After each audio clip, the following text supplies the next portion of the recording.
This program features live coverage of an African safari and may include animal kills and carcasses. Viewer discretion is advised.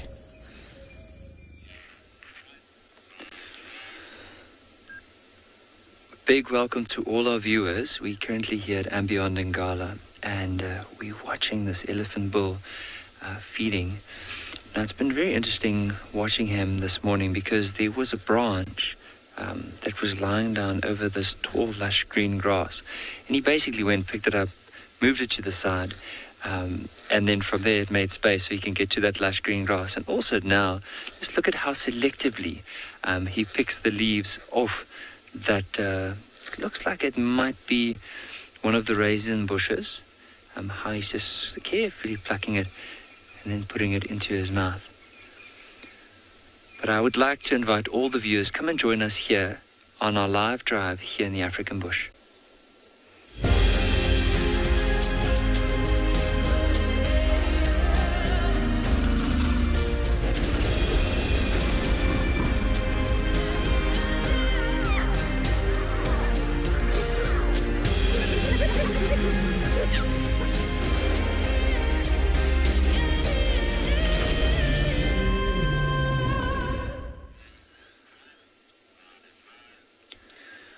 Look at how he's just taking his trunk, like grabbing hold of a branch and then curling it around to get grip on it to break it off.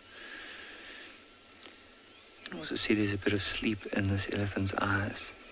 It might be because look at his ears, look at his head. You'll notice there's a, it looks like there's two different colors here. So it might be that he probably yesterday was flicking some mud or sand onto his back, and maybe there was a bit of sand that came into his eye, and that's why he has those that sleep in his eye. So I'm Nikki, I'm going to be your ranger for this morning, and on camera we have Owen. Now, it's just a beautiful morning. Look at how this elephant is now stretching up to get to one of the bigger branches. It's just incredible how strong they are. Listen.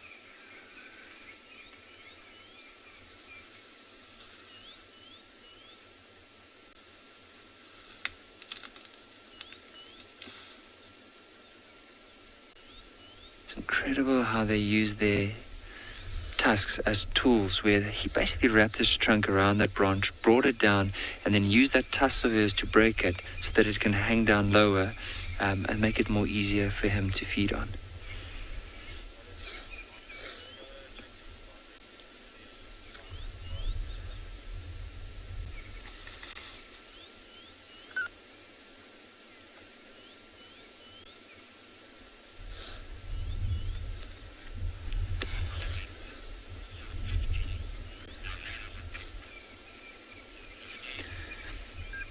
So 50, he is quite a big bull, but he's not the biggest bull that I have seen this morning. There's actually a few bulls that are together here, but he is a decent size.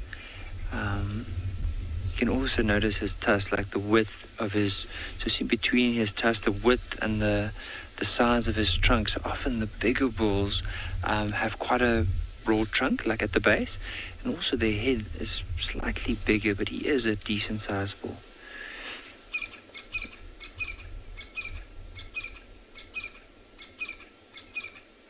And even for him, in order to sustain himself, he'll probably need to eat so much food in a day. Probably because it's so nice and overcast today, he might spend the majority of today just feeding along and eventually going to water a bit later on. He might have even come from water, and now he'll just have to feed. Because you can see he only picks handfuls, and so in order to sustain himself, he'll need to eat at least like almost close to 100, if not more, kilograms of leaves and grass and strips of bark in order to sustain that big body of his.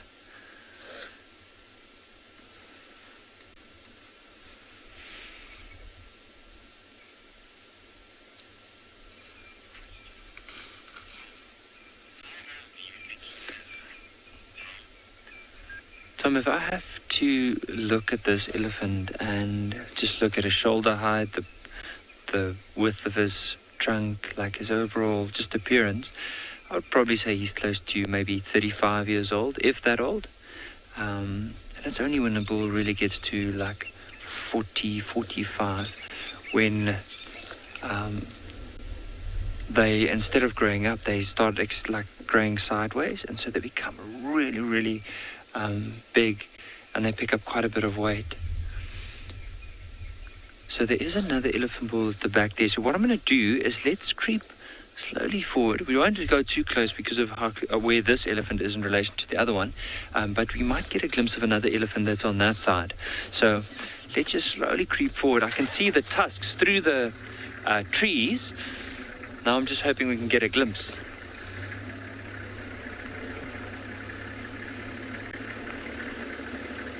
This one's actually moving towards the other one. Okay. Now he looks like he might be bigger than this elephant that we're just looking at the moment. You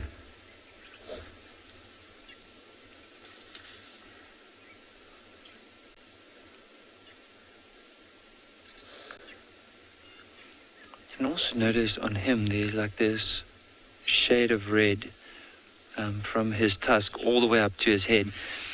And that's probably like as they were, like as he was moving, he was probably like taking some of the sand and like throwing it onto his back. And that just shows you that bit of a appearance there. Now, there was a question asked now, and I didn't hear it properly. I'll ask one of the directors to read it again. But with some of our viewers the other day, we were talking about how many teeth do an elephant or does an elephant have. And I said I will get back to everyone on it. So I did some research on it. Apparently, they have 26 teeth that helps to grind the vegetation. And those set of teeth, so that's actually being pushed out from the back part of their mouth. So every like 10 years, they have those 6 set of teeth that will then push out until eventually they won't grow back. And because of that, they then die because of malnutrition, because they're not able of properly digesting and their food.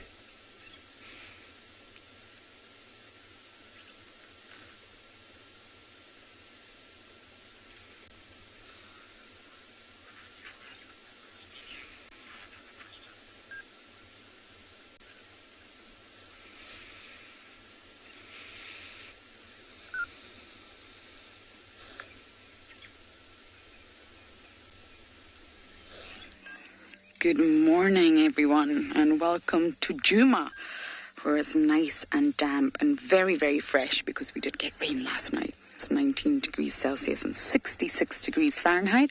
And we're sitting in the Mulwati once again with Mrs. Wig and Olivia, trying to get a good view. My name is Lauren and I do have Het on camera today. And unfortunately, we're not getting the views that I'm really hoping for. I also visited the Hyena den and no one is home, so my frustrations are rather high, shall we say. I don't know whether the Duma clan have moved. I can't see any signs. I really can't. And it's very frustrating. So I think driving around checking dens, I check dens every time I go past them as necessary. There definitely will be dens that we don't know about, for sure. But I think that's what my morning is going to involve. It's a lovely morning, delicious morning, petrichor galore. I love that smell. That's the term given to when rain sort of first hits the ground and that lovely earthy smell. So that's what is filling our nostrils right now.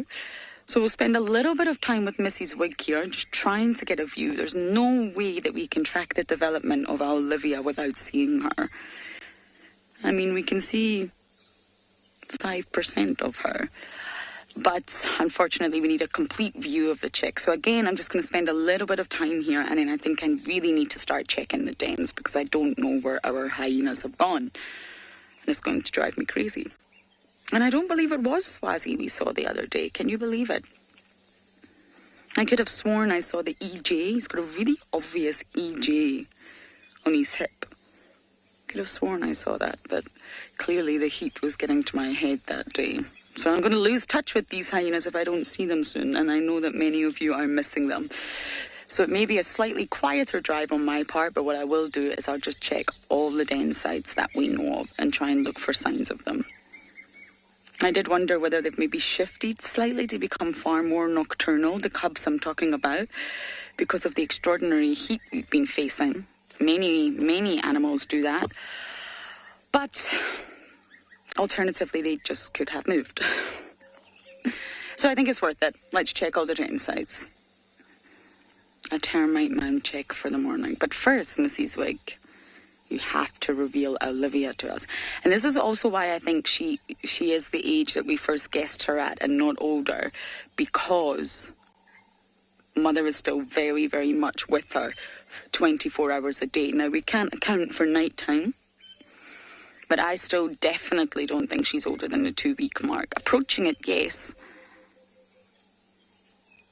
But still, let's wait to see if we get a good look. It's going to be key here in checking some feathers and checking whether she can stand. How is her posture? Is she moving her wings?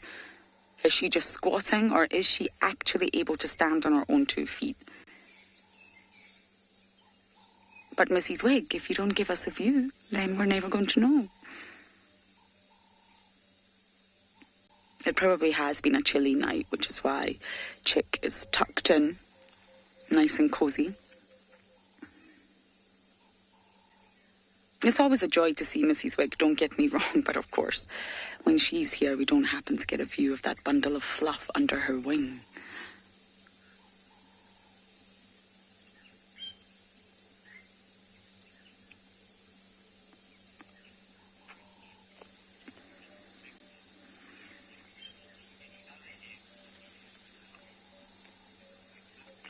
Little Vixen, I was gone for 5 weeks. Incredibly long time, so I wasn't here during that phase that they found eggs. But I think Steve and Tristan came regularly to check, and I believe there was another egg. They can lay up to about 4. But I didn't get a view of the eggs, I'm afraid. I was not here. I just arrived back for hatching time. So she could have laid 4, she could have lost, I really don't know. But I believe Steve did find an egg that had rolled down the embankment, which was rather sad. There's a high level of investment. There's a lot of maternal care from Mom here to make sure all chicks are fed, to brood them, to incubate the eggs. Obviously, the more eggs, the more sort of energy that's required to look after each egg and then each chick. So I would imagine 1 chick is actually perfect for Mrs. Wig here. So we are going to sit here just a little bit longer in case we get a view, and then we will bumble on and start our den check.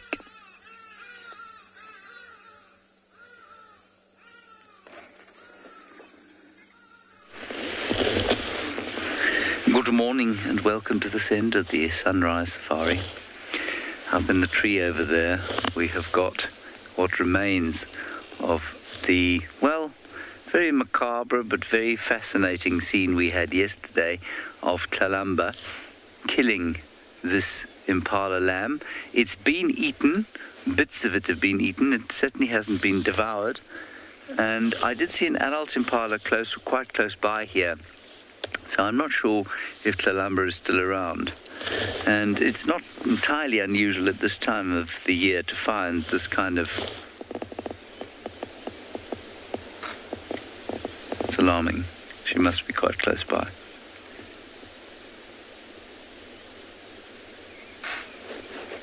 That's cool. Anyway, my name is James Hendry. Niels, the hood from the ganglands of Pretoria East, is on camera today. Let's go and see if we can find this leopard.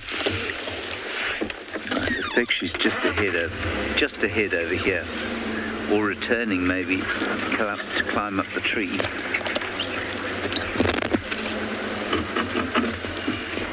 So maybe she went for a bit of water. Let's just have a look-see. Impala's looking up here, so she's probably coming down through this area here. She's staring into this bush. There she is. Hello, my dear. Good morning. Lovely to see you. I hope you're very well. It's almost as if she sat up to alert us to her presence.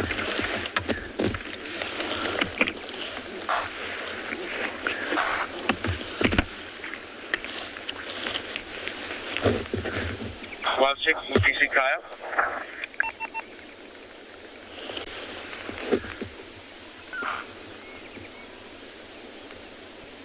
Itchy little neck. So, if you were not with us yesterday morning, first of all, as I always like to say, shame upon you, but I'll forgive you this time. We watched Kalamba, this leopardess, aged 3, toying with that baby impala, not killing it immediately, and in fact taking a fairly long time over killing it, which was very difficult to watch.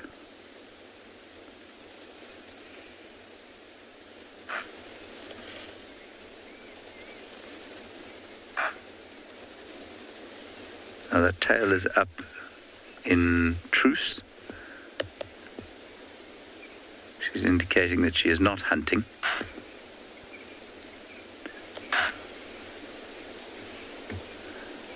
And I had the most wonderful experience with her 2 nights ago in camp. She came wandering past through the camp as I came out from where I was having supper. I just saw the tail. I quickly nipped out to see, and she was walking very comfortably through the camp, and I just whistled. She stopped and looked over her shoulder once, and then just kind of, I like to think she winked at me and then carried on going. She's going to climb the tree now, I think.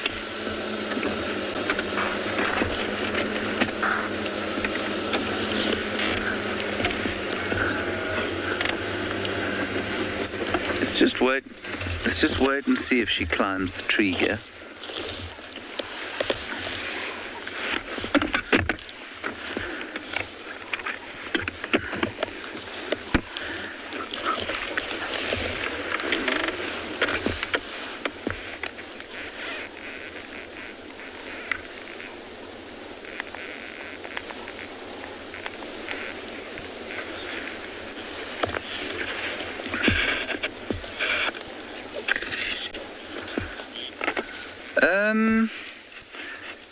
Aunt Christine? No, I don't think she's doubled in size in the last year. I would definitely say that she's got bigger. I'm not sure she's doubled in size, though. She's probably got about a third bigger, I'd say. But I mean, I might be wrong.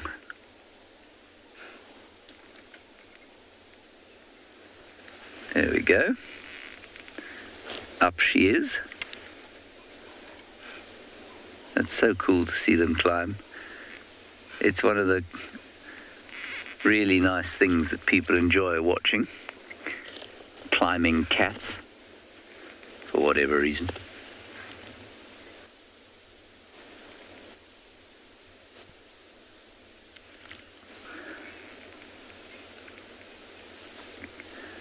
What a lovely way to start our day.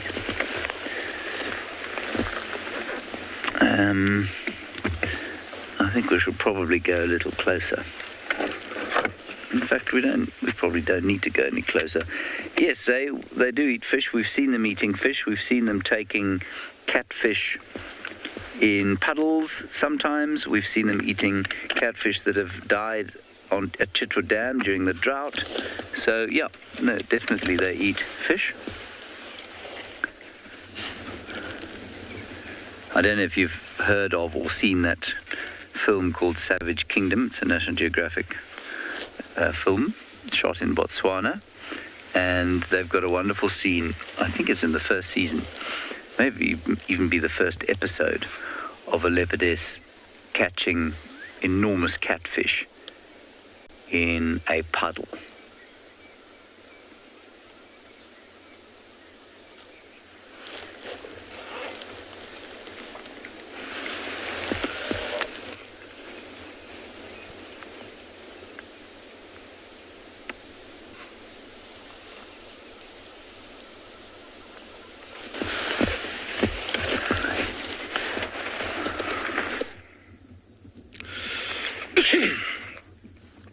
Good morning and welcome to Tswalu Kalahari. Another beautiful morning here in South Africa.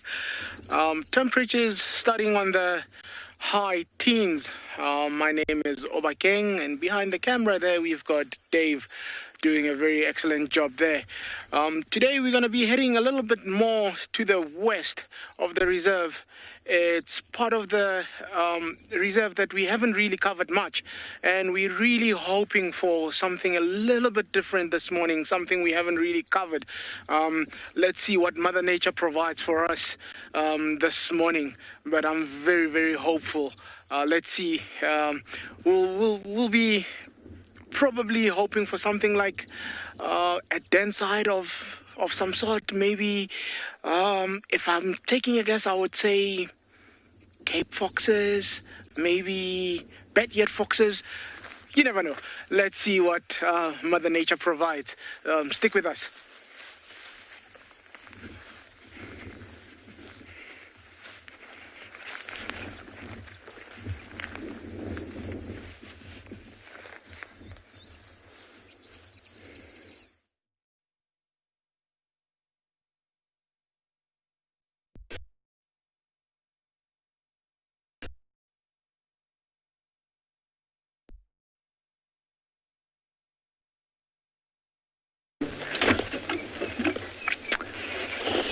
Hello everybody, sorry about that. Not sure what's happened to the Mara or the Mila. But here we are, still with our leopardess. We've just repositioned so we can see her face and her devouring of this impala lamb. She's already dropped a leg, and that leg is now detached. She's just sort of scraping the meat off the skin there.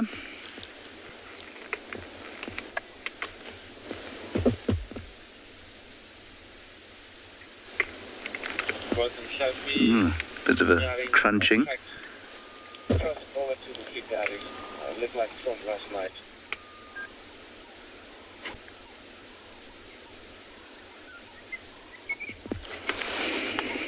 I must say the scene is far less difficult to watch than yesterday's because, you know, the impala lamb is now a little bit like a piece of steak, I guess. Whereas yesterday we watched it suffer for about 20 minutes before she finally put an end to it. And then when she put it in the tree, it looked like it had climbed up itself and was just resting there. And the most most macabre part of the whole thing was that its ears were flapping with the wind, so it looked like it was alive, lying next to its tormentor in a sort of state of resigned, I don't know, desperation.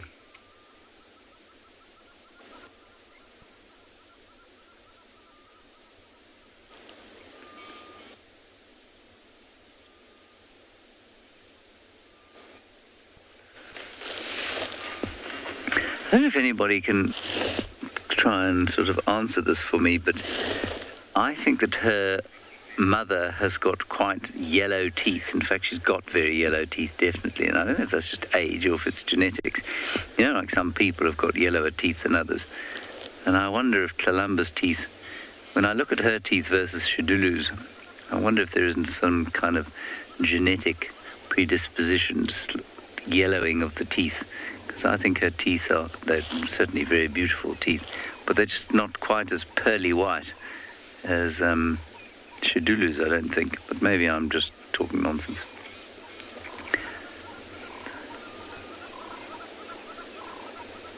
Sorry, Jared, you'll have to give me that question again.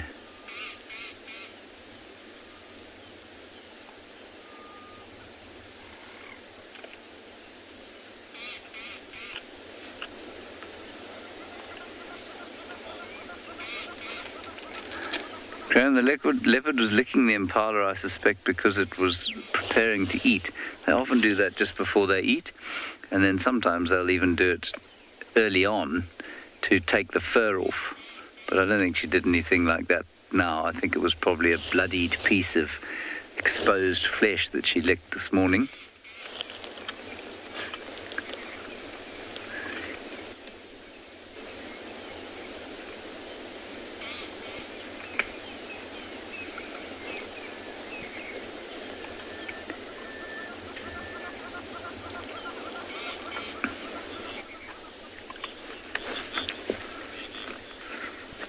Yeah, Jen, she'll get a good meal from the baby impala. She's about to drop it now. You know, the baby impala probably weighed in the region of, or couldn't have been more than 7 kilograms, I wouldn't have thought. Maybe 5 or 7 kilograms. And of that 5 or 7 kilograms, probably about 1 kilogram of it is skin. And she won't eat that, but she'll eat just about everything else. Because the bones are so soft, I think she'll eat most of the rest of it. I also personally think that she's eaten more than one of these things in the last few days, because she was so full yesterday morning, and she doesn't hardly touch the carcass, but, you know, a really hungry leopard will finish off prey that size in a day.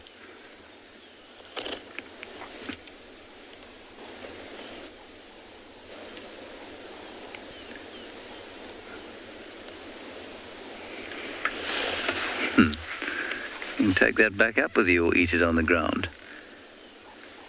Yes. You see, they'd far rather eat on the ground if they can. It's just more comfortable. Less precarious.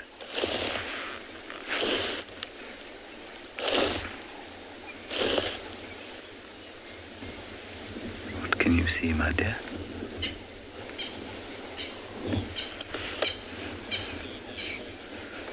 Well, no, not yet, Tom. No hyenas have shown up yet, but she looks like she thinks something's coming this way.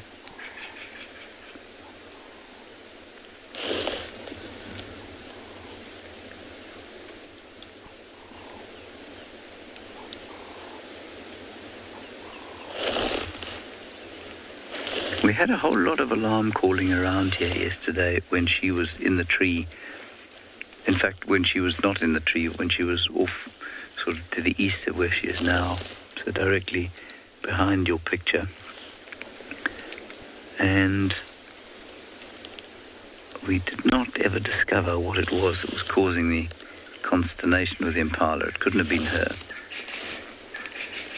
So I'm surprised another predator hasn't pitched up here.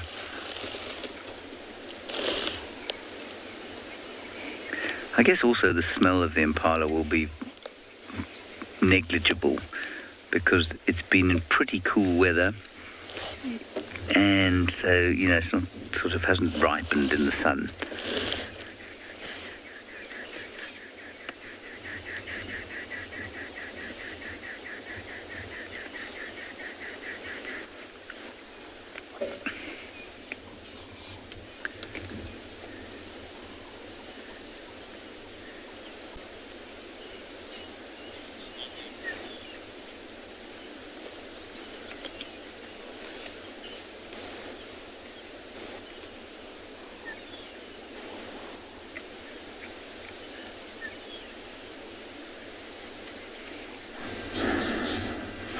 Jumbo and welcome to the Mara, where we have a small herd of buffaloes.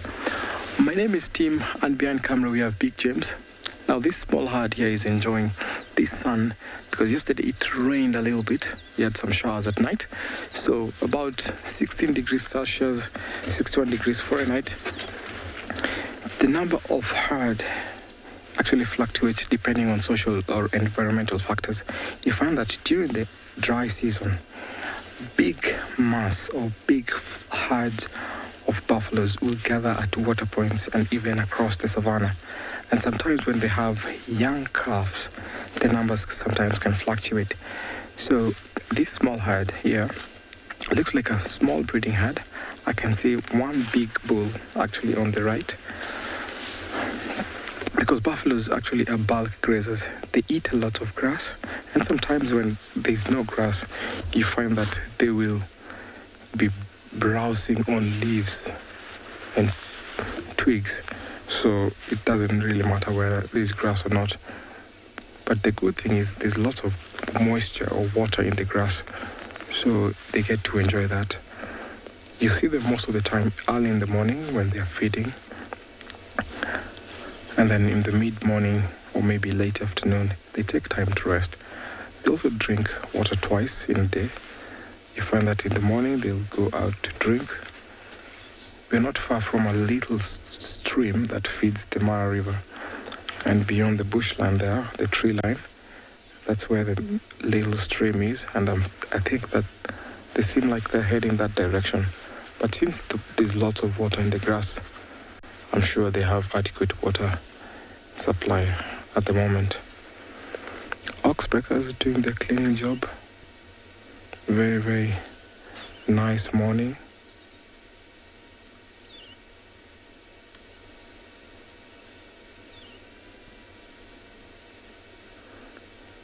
You can see the youngsters, the young bulls are still staring at us, while the calves are following their mom.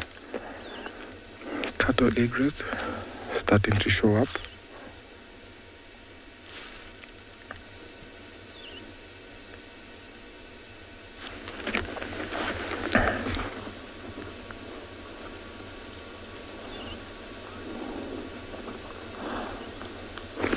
Rail Fan, thank you for your question.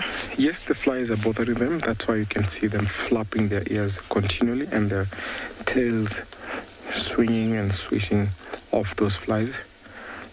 Especially when they fly or swarm on their faces, they actually bother them. But it's nature. It's nature. So we have insects, or also those flies that are being eaten by the cattle egrets. So that's why you find that when buffaloes are walking in across the savannah, you find that the insect is disturbed, and sometimes even the flies get to be eaten by the cattle egrets.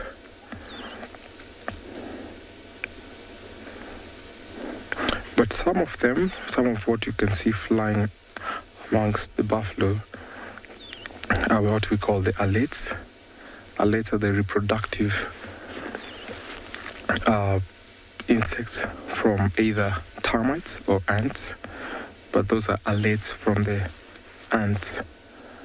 So during the rains, you'll find that most alates will be up in the air because they want to form a new colony.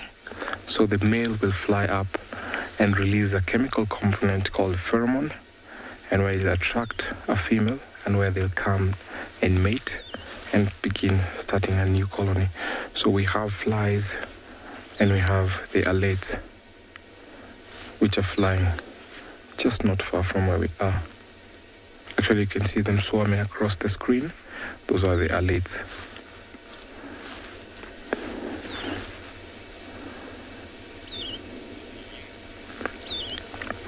Elizabeth, thank you for your question. Not that much. I'm not bothered by the flies because we're in an open vehicle.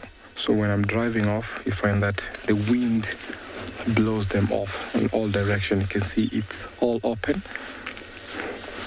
And because it's the rule of nature, I understand what's going on here. So I want to see ants going on. So it's also enjoyable when you see the alates flying above.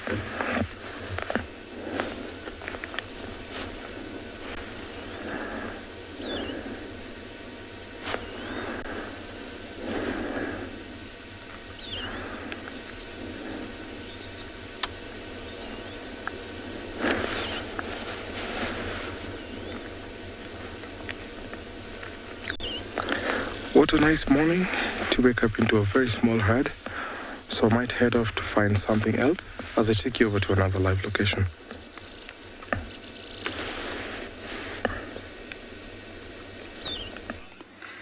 So unfortunately, we're not getting a good look. Not the look that I want. Anyway, so I think we will bumble on after this. But you can see that Missy's wig has two feathers sticking right up from the top of her head, and we call these ear tufts, which is so misleading because in fact they have absolutely nothing to do with hearing. Owls do have fantastic hearing, and their ears, if you like, and I use that word loosely because they don't have external ears, are situated on either side of Missy's wig's head, very, very close to that dark line, that sort of circular line that's making up the facial discs. And the ear opening is known as the aperture, and there's a special valve known as the operculum, which is sort of our owl terminology, but it's really, really not attached to the skeleton in any way. The ear tufts, they are literally just feathers. They don't have any function in hearing, but what the function of these ear tufts is, no one's really sure. There's some theories. Is it camouflage? Does it help break up the owl's outline? Even if a human sits in a hide, like Dylan did at Tswalu many times. Oh, we've got some movement. You just need a few branches or a few sticks to break up your outline, and predators will not be able to pick up your body. That's what Inyala stripes do. That's the function of many sort of leopards' rosettes, just to break up that outline. Is that the function of these tufts? Or is it to make them look extremely aggressive and larger and scarier? It just gives them, a centimetre or two more of height, and this could maybe make them appear more intimidating. Or is it courtship? And is it courtship, and therefore it can maybe signal to a mate? Sexual selection, possibly. And maybe the males are sort of bigger, and the females will think, oh, I like his ear tufts. Hello there. We don't know. And the last theory sort of comes down to communication. They can move them. They have control over them. They can flatten them on top of the head. They can make them go more erect. And I'm pretty sure they can move them independent. So does it convey dominance? Does it convey submission? Or does it convey any form of emotion? And that's the four theories. But it's not conclusive. No one really knows why owls, and it's not all owl species.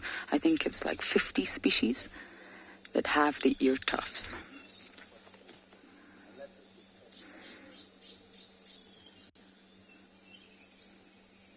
Makes them look adorable, though.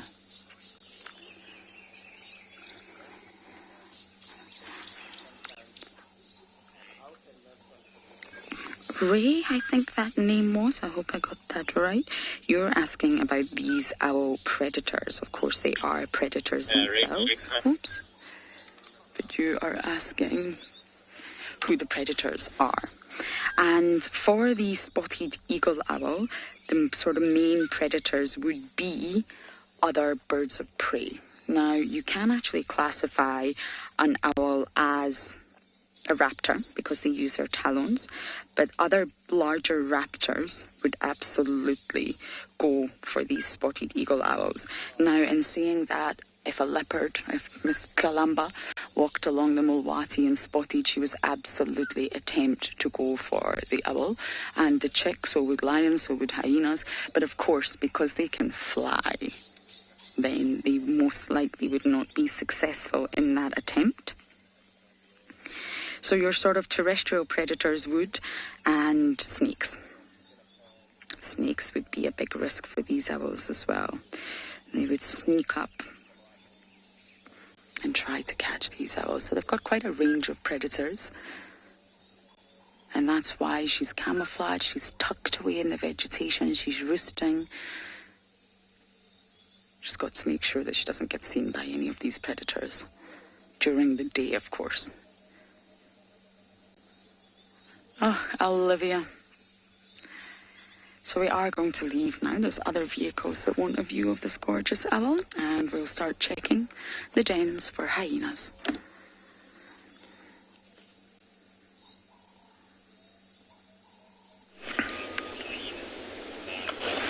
Our lady leopard has climbed back into the tree.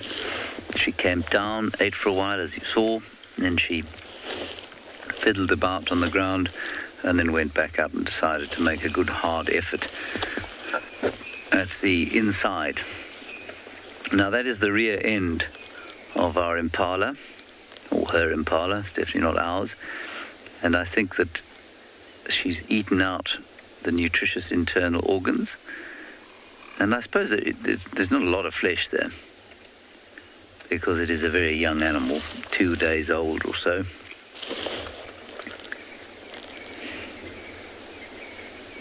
Well, it was a very young animal.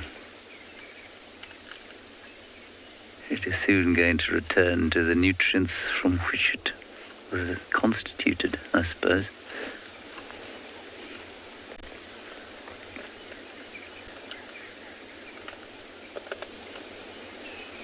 I find that it's a good idea not to think too long on whether or not, or, the complexities of how that little impala came into being, because the biological miracle that is the constitution of two single cells, haploid cells in the spermatozoa and the egg, eventually becoming the incredibly complex organism that is that baby impala, and then it's born and snuffed out within 2 days. It's not a waste at all, but it just seems, I don't know, I find it difficult to compute, but maybe that's because my 1 megabyte brain just can't cope with it. Anyway, I find it amazing. Yes, indeed, I've forgotten the name, I'm afraid, but they do eat the bones. If the bones are small enough, they will eat them. Negative.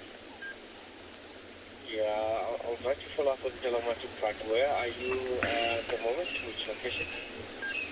Hello, Linda. It was you who were asking about the bones.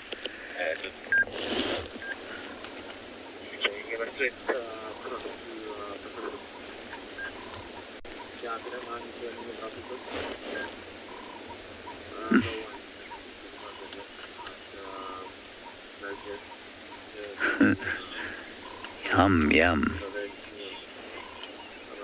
No, Bonnie, I don't think she looks pregnant. It was difficult to tell with a leopard because they don't show until quite close to the end, and she's been eating. You can tell the difference between a full stomach, though, and a pregnant stomach. And I remember noticing when Tundi was pregnant with the cubs before her current son, and she lost those 2 cubs, but I remember seeing her one day with all of you, and we all agreed that there was something very odd about the shape of her stomach, and she gave birth, less than a week later, I think. Anyway, I don't think she's pregnant. Well, certainly not far along in her pregnancy. She could be pregnant, though. And remember that her most likely mate would be Molwati, the male leopard. And he's the most likely candidate for the father of Tandi's son as well. And we didn't see Tandi mate at all. And if he's around, you just won't see him in the act of mating, because he just refuses to spend any time around vehicles.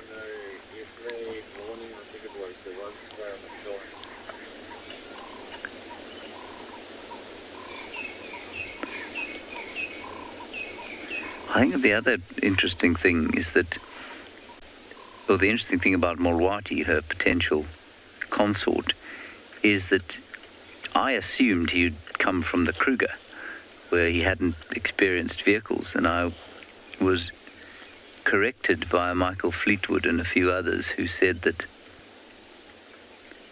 that's disgusting. And eat it up. Oh, wow. That's spectacular. Anyway, Molwati comes from Thornybush, where there's a greater vehicle concentration on some days than you might find in Times Square. So why he should be nervy of vehicles, I'm not sure. Apparently his mother was quite nervy, but that normally doesn't translate to nervy cubs if you've got vehicles around them. So it's odd that he's grown up so secretive. Anyway, hopefully he'll calm down, but I doubt it, I'm afraid.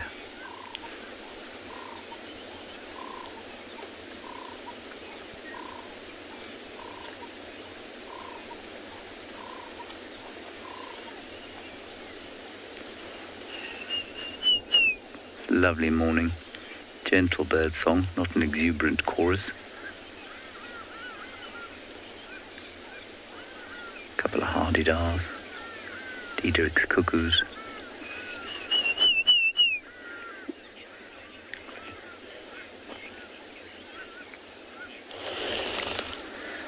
Yes, kune, I have noticed that actually.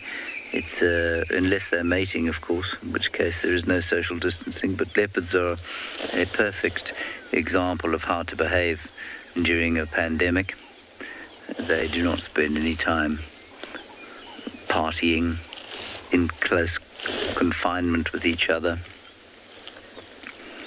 at super spreader events. They tend to stick to themselves.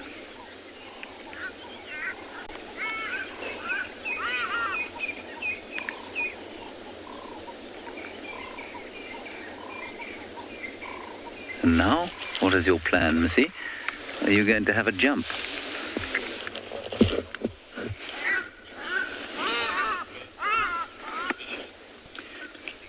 Consulting detective, I don't know. I don't think we do have bets on when the first woodland kingfisher is going to arrive. My bet is somewhere around now. Shall I say the 10th? No, it's the 11th today, isn't it? Is it Remembrance Day today? I think it is. I'm going to say the 13th. Couple of days. Although, Niels, you said you saw one. Niels has seen a woodland kingfisher. I haven't seen one. So there we go. There's definitely at least one around here. We were a bit slow on the uptake for this year's betting.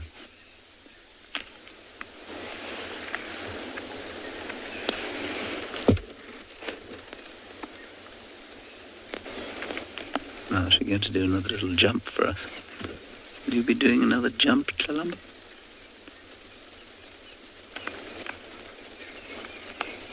I can't believe you're going to lie there.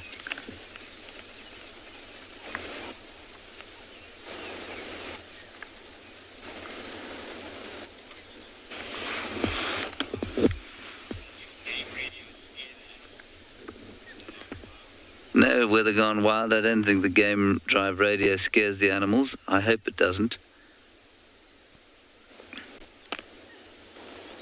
This is typical Tlalamba behavior now.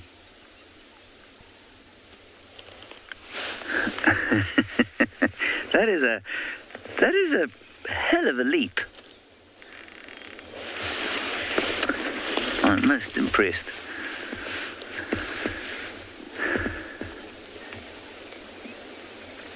Yeah, there we go. She's got the crazies.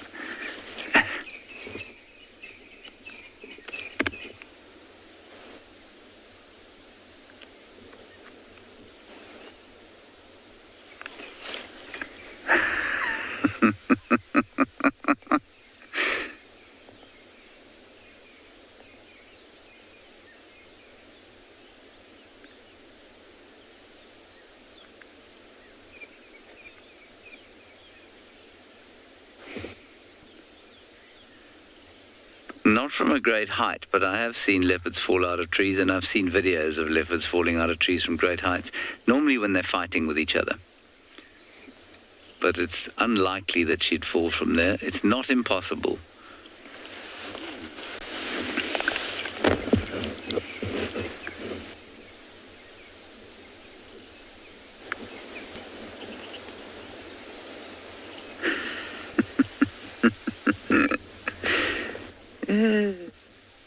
Here we go.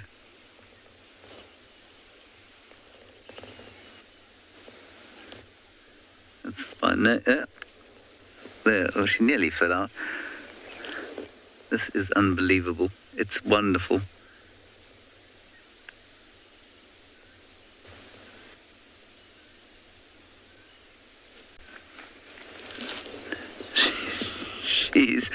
She's mad. I've always felt that she's never been the most elegant in a tree, and that although she's extremely active, she's always looked like she might be on the edge of falling out.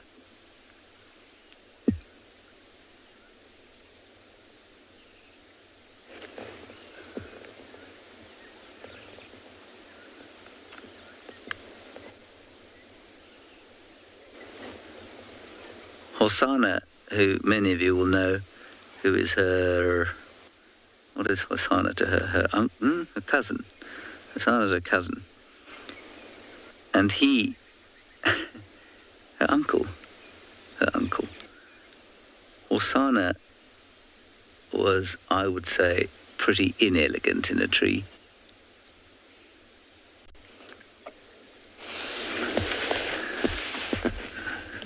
And if he was doing this, I would put money on him almost coming a crupper.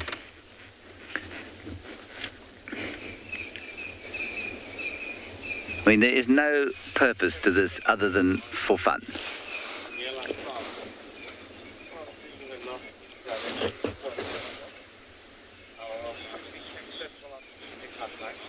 No, girl with box, the name Tlalamba is supposed to be Shangaan, but if you speak to any Shangaan person, they've never heard the word before. So I'm not sure how we ended up with it, frankly. It's supposed to mean mischievously playful, which is perfect. I mean, if that's what it does mean, then it's supposed to be, then it's a perfect name for her. She's now behind this tree. Let's just wait 1 second before we move, simply because the bush here is very thick, and if I move forward, there you can see a nose. I mean, I must say it's one of my pet bugbears is this misuse of local languages. Anyway, I quite like Tlalamba, and I like the sentiment behind her name. It's definitely better than the name Termite Mound, which is what Shidulu's name is.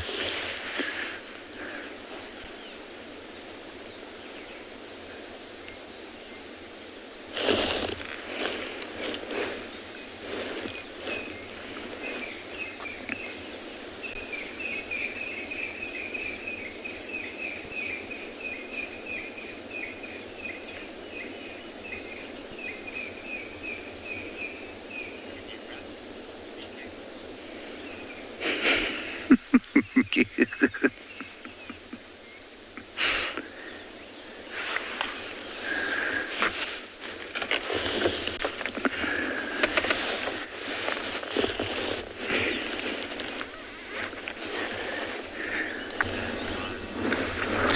welcome back to the Mara. What a nice leopard activity there.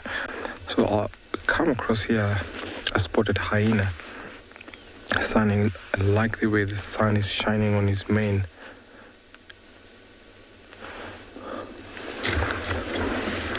Sometimes hyenas you'll find that in the morning at a time like this, especially after the rains, they'll be out in the open sunning. But during the day, when the temperatures rise, this hyena will just move to a water settlement here and just relax to cool off.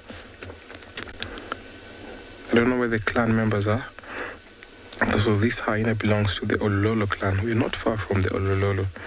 So this is from the Ololo clan. And you find sometimes hyenas will be settling just close to their dens where they sometimes be guarding the pups. We have babysitters sometimes who are left behind to watch over the pups as the other ones go out to forage. They're strictly nocturnals, but you find that if there's food, they'll always be scavenging during the day. Hyenas are successful hunters, but then also they're scavengers. You find them out. Maybe one like this will be out hunting on his own. Sometimes they'll be hunting in groups of 2 to 5, and sometimes they can be in very big groups, which makes them more successful. The reason being, they have a strong endurance when out running or chasing prey. The record they can run a speed of about 60 kilometers for up to 4 to 5 kilometers. So they don't kill like other carnivores. They always wear out their prey, and then they'll eat their prey alive. Because when you look at their structure, they don't have retractile claws, which enables most carnivores to pin down or to hold prey. So in that manner, they were given a very strong jaw power, where they'll just grab and get hold of their prey and eat them alive. Seems like he spotted something. Not quite sure what he's seen over there. There's a topi.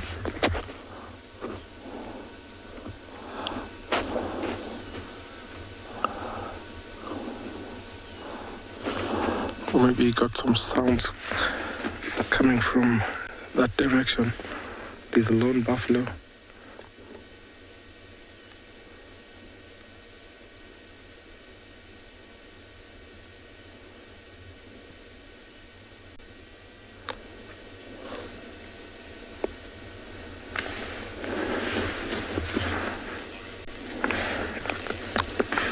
Chen, thank you for your question. We've not had any sighting of cheetahs of late.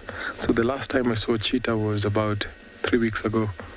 The reason being, where we cover is, you can see at this point there's short grass, but we have areas where there's long grass.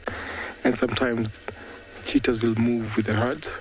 You find that when the Thompson gazelle and the impala are moving toward direction, they tend to move with them. But also, cheetahs cover big range.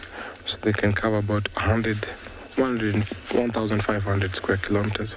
So that's the reason why sometimes we don't get to see the cheetahs.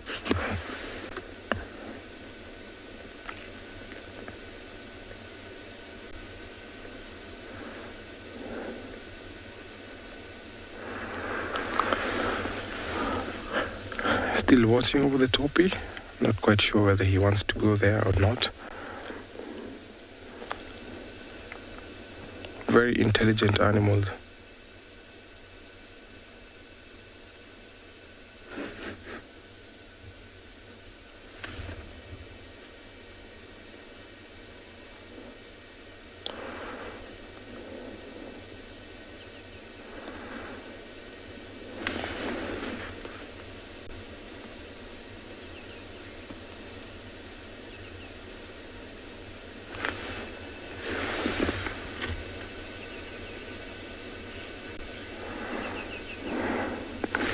Footsock, thank you so much for your question.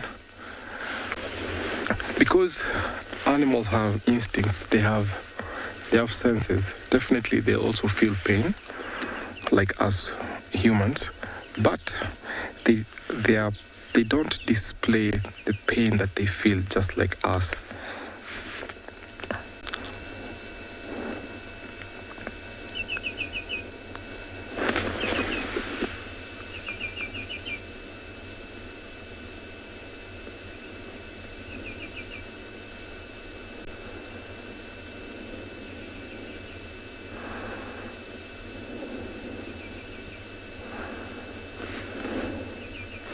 So the social system of these hyenas is more competitive rather than cooperative.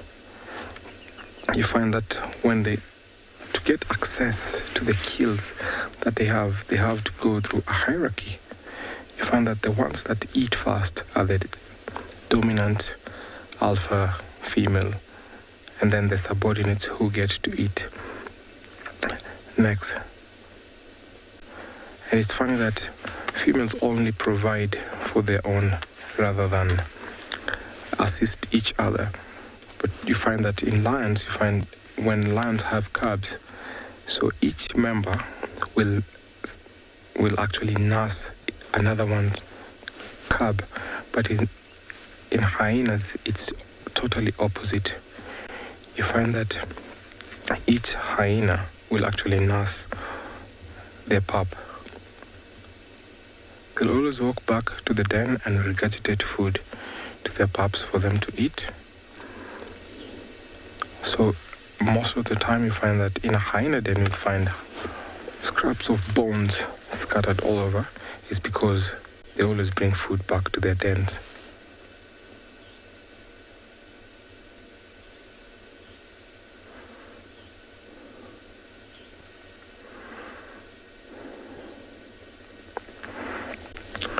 Seems like a nice spot for this hyena to relax. So I'm just going to leave him here and head off to find something else as I take you over to another live location.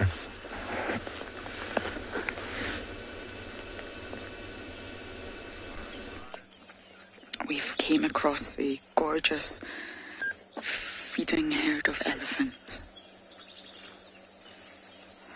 Now, just an update on the den search. I know that some of you really follow the Juma clan. I have checked Gwen's Den, Treehouse and Shibamu. It's 3 dens, no luck. Something's living in Gwen's Den, but I don't think it's a hyena. But my search continues. Very relaxed herd. You see, they're covered, they're really dusty. At some point, they've sprayed themselves with dust bathing. Naturally protects them from the sun. So I think we are in store for a glorious day. And once that sun really springs into action, the dust acts as protection for them.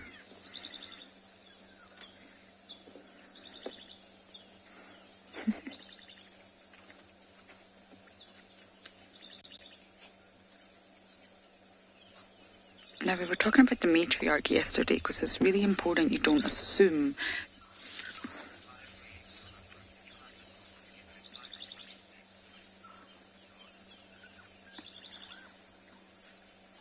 I didn't catch that name, but you're asking about the ivory. Does it get recycled? Normally here in the sands, because it's such a sensitive topic, we have a fantastic anti-poaching unit at play here.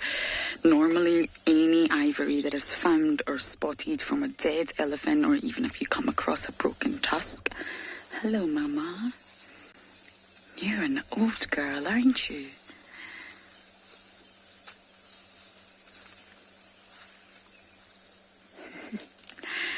It will get reported and they will take it. It gets taken by the proper authorities just because of the illegal trade and sort of the black market for ivory in Africa. Hello.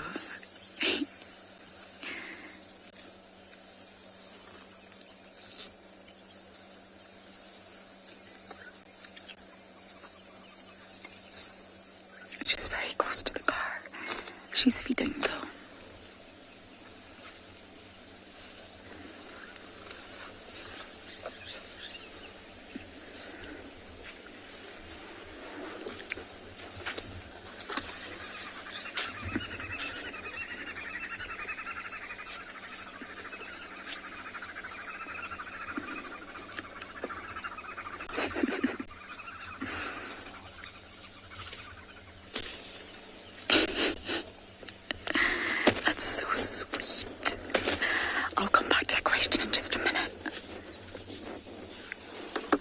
Elephants are near the car, it's really important that you just focus on what's going on. So yes, it's highly unlikely due to the nature of the material of the ivory that it would biodegrade. We find teeth here, we find bones here, and over a really, really long period of time, they start to break down. But I think insects would not be able to break down the ivory that you're requesting, and I really don't think it would get left for that long. I really don't. Elephant ivory in particular is really, really unique in that if you were to cut it, it's actually got a sort of diamond-shaped crisscross cross-section. It's very unique, and that's how you can identify if it's real or not. You can just have a look at that diamond-shaped crisscross cross-section. And it's basically a tooth. It's a modified incisor.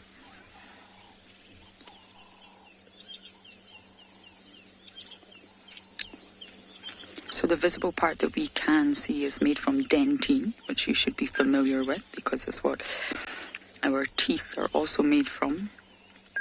And there's an outer layer of enamel, same as us. Our teeth are coated in enamel.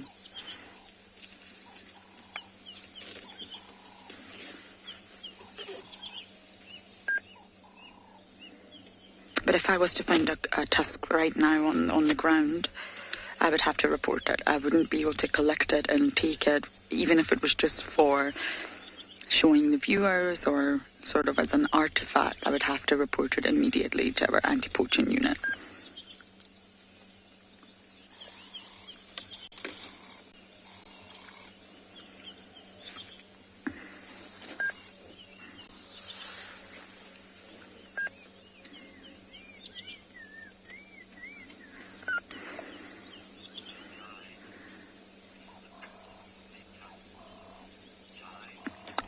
So you're asking what is the purpose of their tusks? Mostly self-defense. So not only do these tusks actually protect the trunk, now the trunk is the most important organ for an elephant. It functions for so many different reasons. It functions as a nose. So there's a series of 7 olfactory terminals inside the trunk, believe it or not, to give them an incredible sense of smell.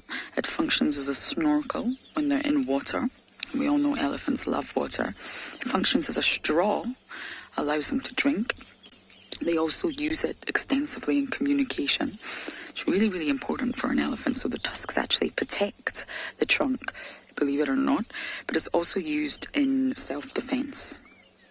So males do clash, males will fight, and as disturbing as it is, males can kill one another, especially when they're in must and they're sort of fighting for females. It's also defense against predators. And of course foraging. So they use them as tools, if you like. You see when they take the bark off the trees to reach that inner cambium layer where all the nutrients are, they will sort of slice open the outer bark with their tusks in order to pull it. Whether they're strip barking or ring barking, they'll initially use their tusks, and they can also use their tusks when they're maybe looking for something extremely delicious on the ground. So they use it in self-defense and foraging mostly.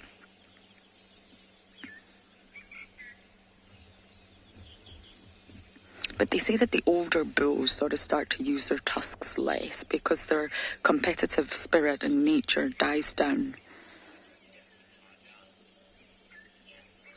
Jacqueline, elephants do lie down. they will lie down. You'll see them lying on their side, especially the youngsters. They tend to do it more often. But elephants will lie down, just leaves them slightly vulnerable. Due to their huge body size, it's not so easy for them to get up. So if a threat does present itself, it's not a quick get up out of bed. But they do lie down. And normally the youngsters will lie down when they need to sleep, and the adults will surround them. It's very bizarre seeing an elephant lie down, actually. But they can sort of take a cat nap standing up. So they can all rest standing up as well, which means they don't always need to get down on the ground. The older you get for an elephant, the harder it is to get up and down off the ground.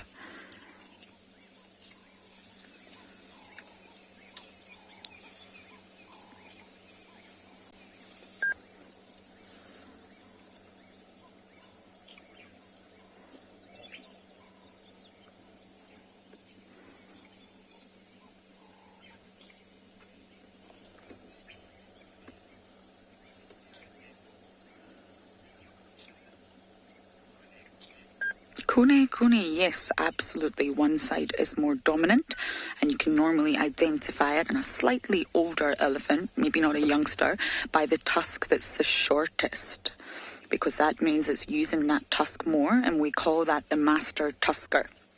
And they're obviously using it to, as I mentioned, strip bark, ring bark trees, using it to pull things up off the ground. And they use one side more than the other because it's the dominant side, and therefore it will get shorter. It will wear down quicker. So when you're looking at an elephant, the shorter tusk is a master tusker. And whichever side it's on, that side is more dominant.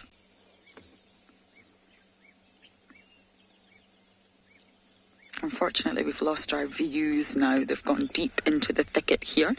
I don't think we're going to get a better visual of this herd.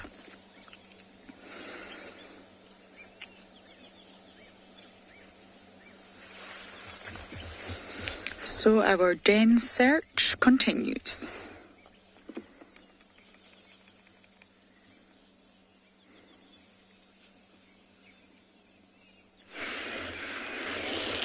Our leopard is very calm now. Whether she shall remain so, I'm not sure. But we'll give her a couple of minutes. If she goes to sleep here, we'll move on and see what else there is out here in the wilderness. She keeps looking up expectantly towards Buffelshoek Waterhole, which is very close by, almost as if she's expecting something to come out of the bush. But I think it's just that typical leopard awareness.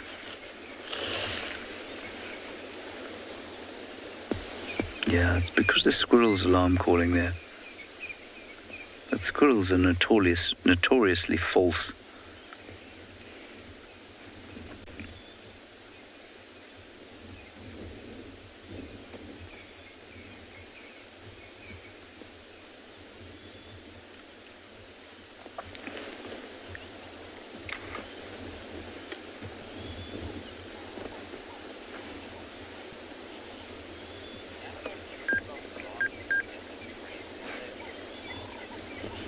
Yeah, Nini, they do. I don't think mammals would stop alarming if they saw the leopards raise their tails like she did when that impala was shouting at her.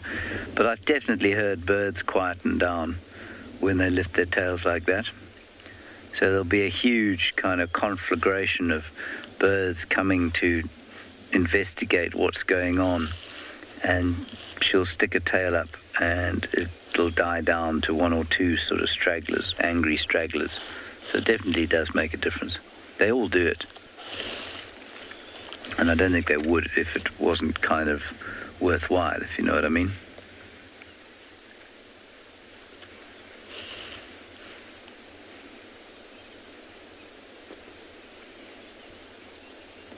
Very settled at the moment.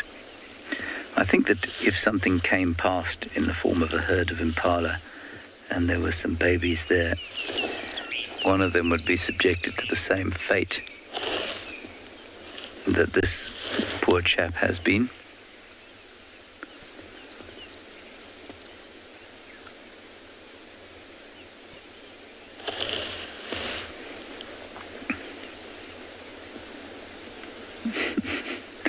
She looks so content, doesn't she?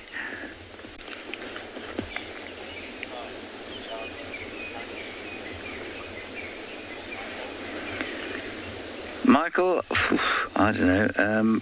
She's bigger than Tundi, but Tundi's old now. Tundi was never very big, though. So I'd say she's bigger than Tundi. I would say she's about the same size as Guchava, maybe slightly larger. I'm the wrong guy to ask, though, because my ability to discern size from sight is very poor. My eye for proportion is really appalling. So I would say that she's bigger than Guchava. I'd say Guchava was the same size as Karula, and I'd say that Tundi was slightly smaller than all of them, but I could be wrong. I don't think she's as big as Sibui or Shidulu, for example. Those two are, I think, quite big females.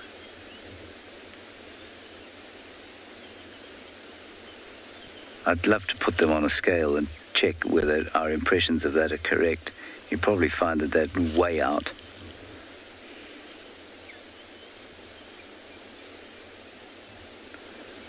But those would be my guesses.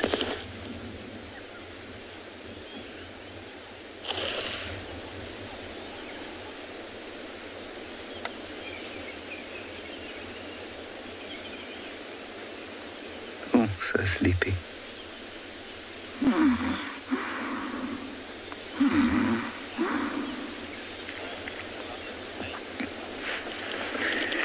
For sure, Pat, she may well have mated already. She hasn't been calling for the last little while. I know that she was calling 2 weeks here, so maybe she is pregnant, maybe she has mated. And she's certainly well past the age where she could begin to mate. So absolutely. She should. I mean, in theory, you know, first litter around about 3 is not unusual, so you would have expected that she'd have had at least 2 estrus cycles by now, even if they didn't necessarily result in a conception. Oh. And now?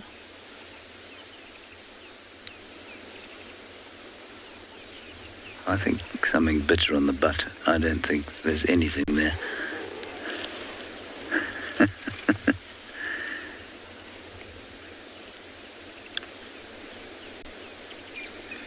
But you see how A, silently she shot up, and B, how it looked like she was dead to the world virtually. But she wasn't. This is the thing when people say, you know, how long do cats sleep for? Well, they sleep for a long time, but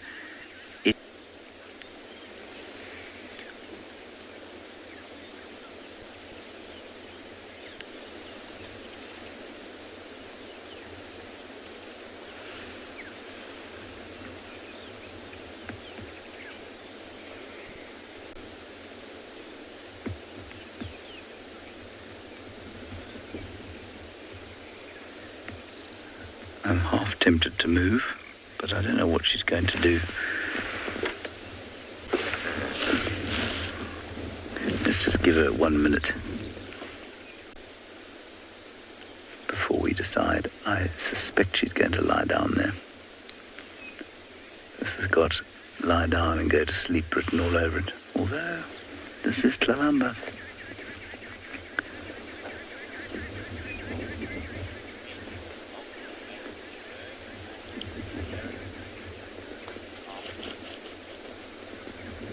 Tom is mating with multiple males an inherent or learned behavior. It's instinctual because they don't learn from their parents. But that's not to say that they don't learn themselves. So let's go forward a little bit. You know, so when she has her first estrus, is that all right? When she has her first estrus, and she comes across a male and she mates with him, you know, that's what she'll do. If there's another male around, she may mate with him as well. I suspect that if there was some kind of bad experience associated with that, such as a conflict over her by the two males, which would be extremely unusual but possible, then maybe she'd think twice about mating with two males again. But I don't think that we could say with any certainty that that would be the case. So I would say it's largely the mating behavior is instinctual. I don't think there's any real choice over whether or not to mate with one or two.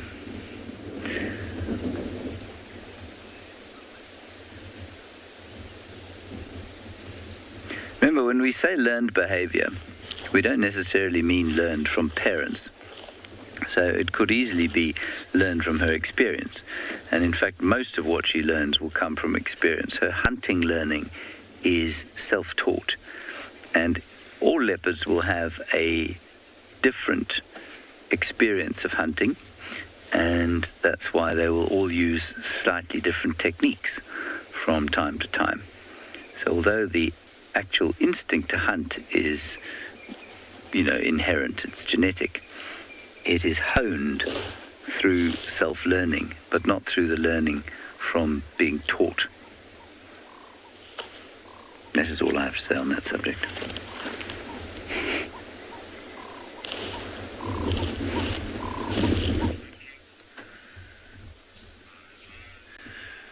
So we're watching a troop of baboons that are moving along the Timbavati River. And it's so interesting, like as they're moving, the one will disturb the leaf matter to see if there's maybe any insects, hoping that possibly there could be some scorpions. Look at that. Just any form of grub that they can get. Even sometimes along this river there, you might find some of the fig trees that could drop their fruits that they could be after also by just climbing the tree and getting to the fruit.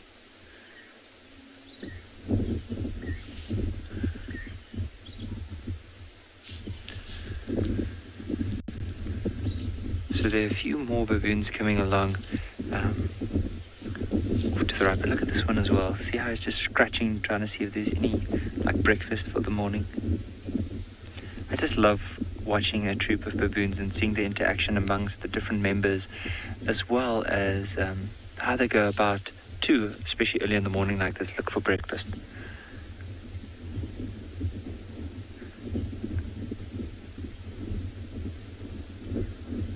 To see those ones are looking up, so there are a few other ones that are on the trees up at the top, and while they're up in the top and keeping good lookout, the others are moving around here on the side of the banks to try and see if there's anything for them.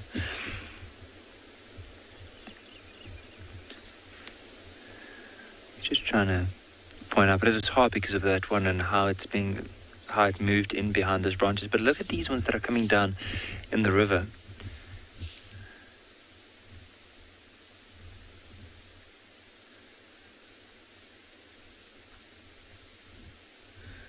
The two off to the right looks like quite big males.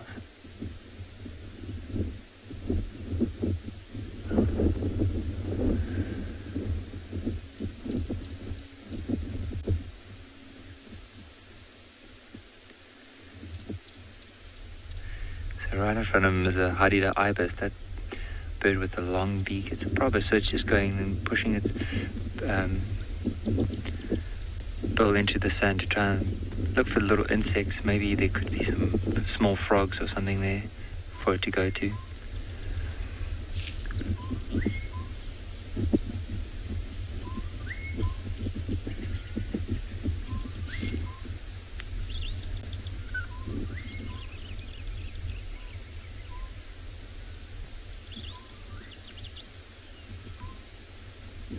So sometimes find, even if there's elephant dung, which is possibly what that one was trying to move out of the way to try and see if there's maybe some beetles, some worms under it.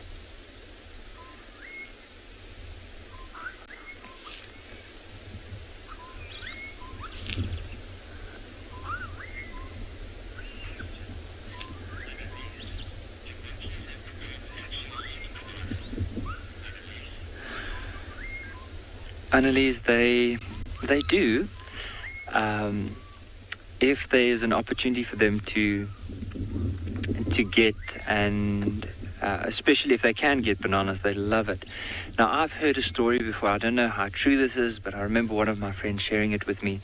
And they were up in Botswana, and there were these three big guys sitting in this vehicle, and they were like the one in the middle was the smallest amongst the three, and they were sitting with a packet of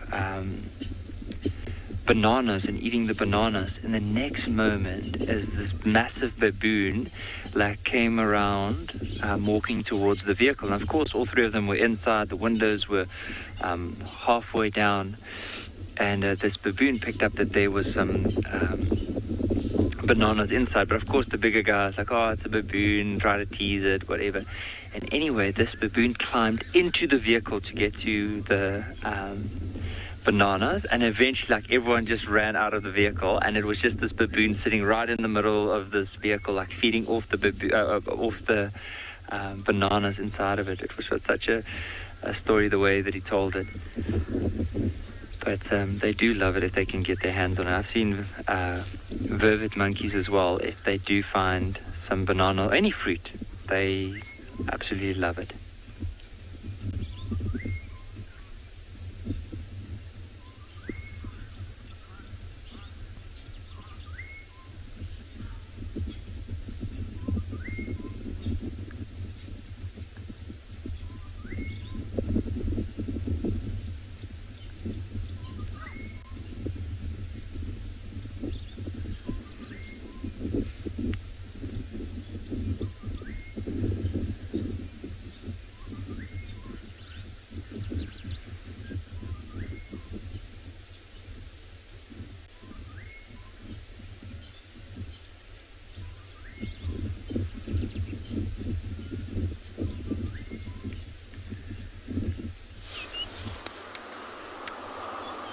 Well, a very good morning to quite a chilly day today.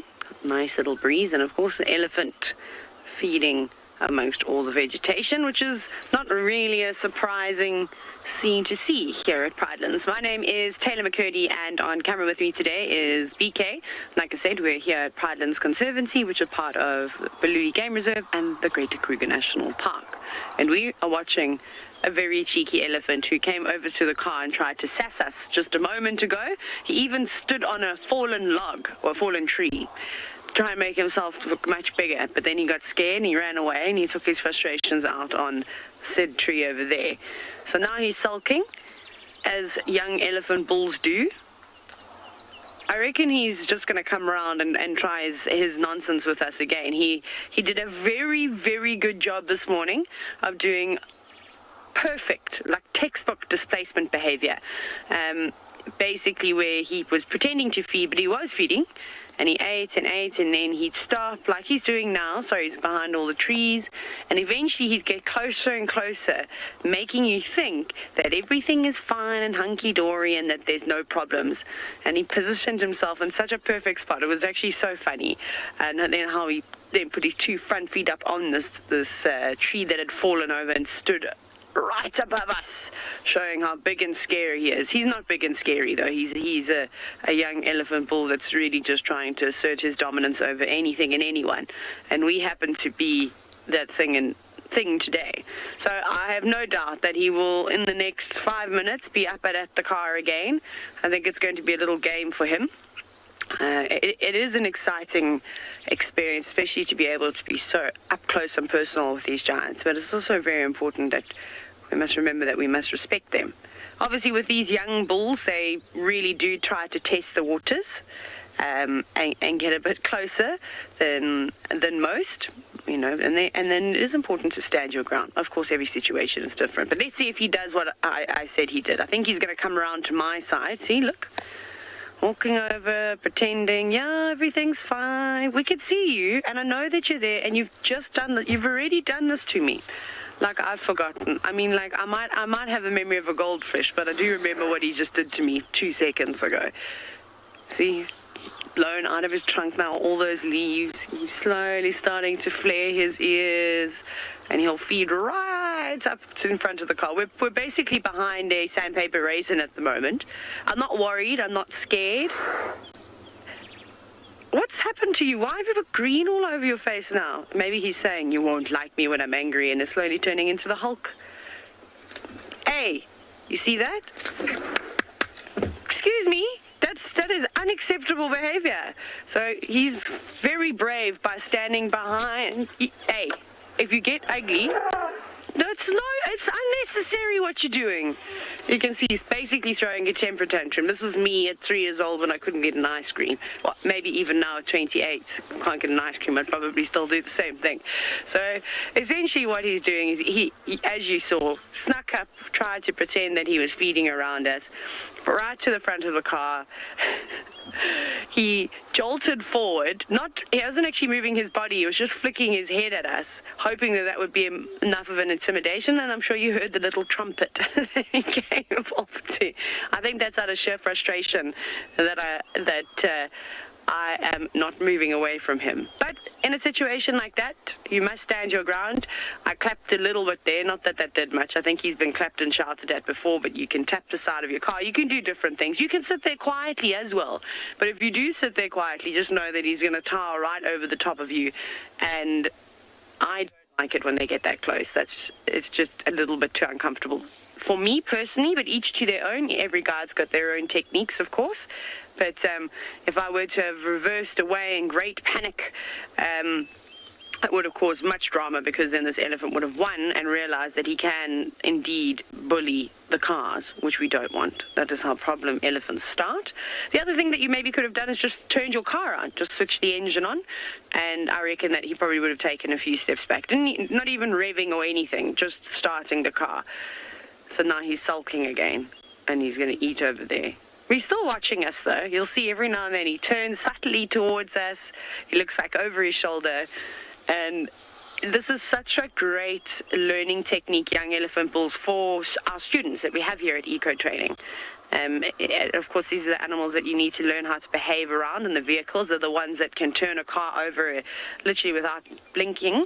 So it's important for students to have these kinds of encounters and to watch this kind of behavior and feel what it feels like to have a big elephant standing next to you. Again, for the young elephant bull, it's not necessarily going to be anything serious, and you have to have these experiences to learn, to be able to react in situations. Of course, when you have cows coming towards you or big musk bulls, then please give them space. Please give them all the room that they need. You don't need to show, I personally don't think you need to show how big your ego is. But with a young bull like this, sometimes you need to show them that your muscles are bigger than theirs. Figuratively speaking, of course, not quite literally. Well, that was cool that he did the same thing twice.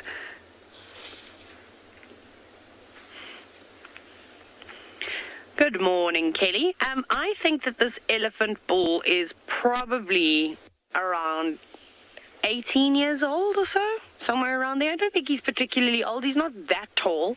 Again, he only looks massive because he keeps putting his front feet on logs and standing up on them. So I think he's got a bit of a complex about his height. It's okay, buddy. You'll grow into your big feet and your trunk and ears at some point. So there's another elephant bull, but we can't see him at the moment. He was feeding a little bit further back. So yeah, so these two boys have obviously just joined up. Whether or not they'll stay together and feed together, we'll meet up with some other male elephants a little bit later, as they normally do. See, now he's changing direction. I wonder if he's going to come back around for a third time. I don't want to mess with him too much, so I will probably leave in the next few minutes. I don't want to upset him. All I wanted to get out of the situation is that he cannot bully us, and that, not that I'm the boss, that's not what I'm trying to create here either, in case that's coming across like that. It's just that he needs to have respect for the vehicles too. It must be so hard for them, hey? Imagine being shunned from your herd and not really tolerated by anybody anymore, and you kind of get the feeling that you have to go off on your own. It must not be a very nice thing to experience. So of course you take your frustrations out on the next best thing, and the next best thing is us in the vehicles.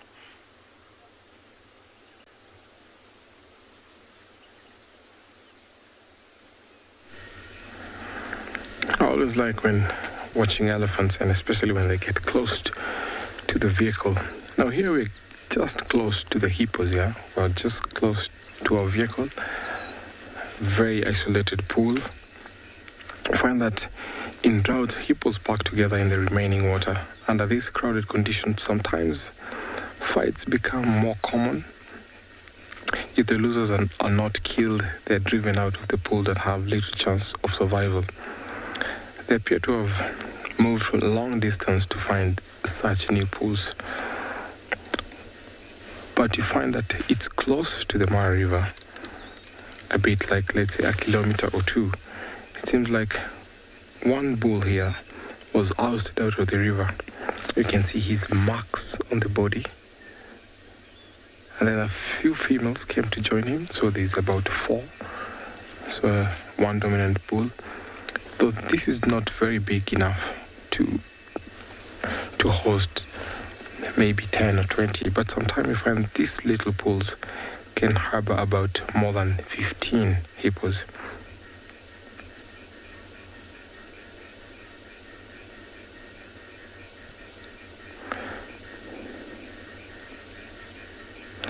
So oftentimes you find that there be disputes between adult hippos, especially the bulls, who fight over their territories.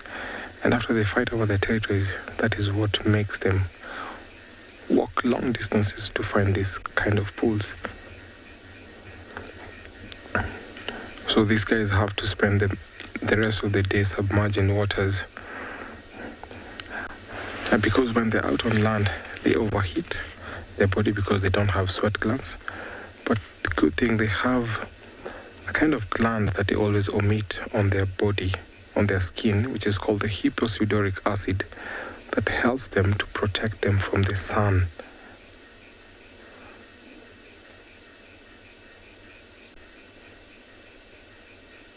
So that's the reason why you see them submerged in the water.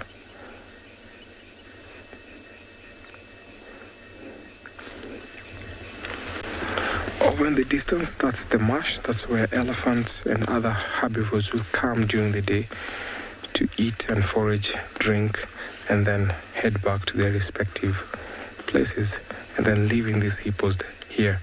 So in the late afternoon, you find that these hippos will be walking out of the water to go and graze. About a month ago, it was only one hippo. So I think the rest came to join him, and soon they'll form a family.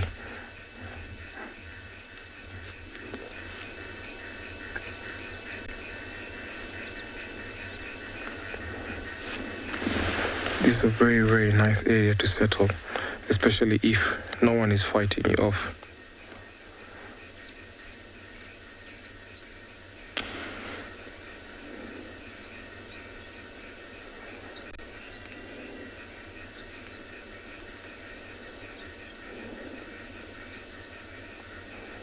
It seems like a very peaceful area because normally you find that hippos will always be grunting,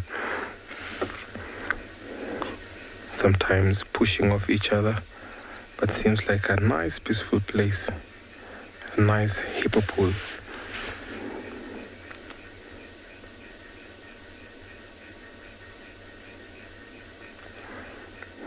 Because there's no competition here, that's the reason why you can't hear the short grunts, because sometimes that is an announcement, probably to advertise that a particular area is occupied. You find that when you go across lakes, rivers, you hear lots of hippo grunts, and sometimes those dominant bulls, because they always patrol or guard their territory, they'll be grunting over if younger bulls are coming closer to where they've marked or where they know it's their territory.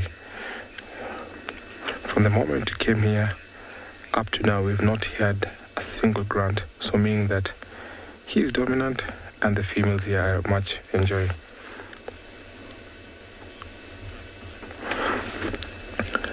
Vay, thank you so much for your question.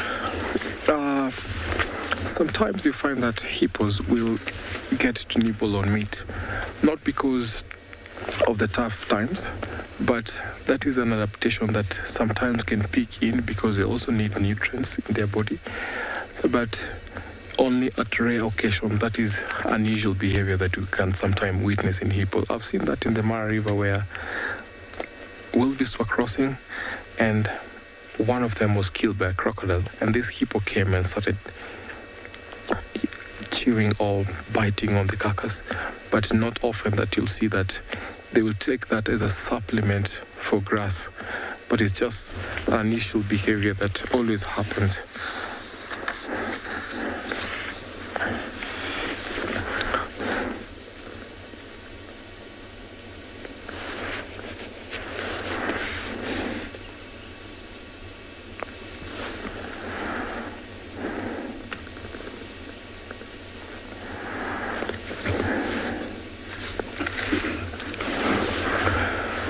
What a nice quiet hippo pool. So I'll leave these guys peacefully here as I drive off to find something else, taking you over to another live location.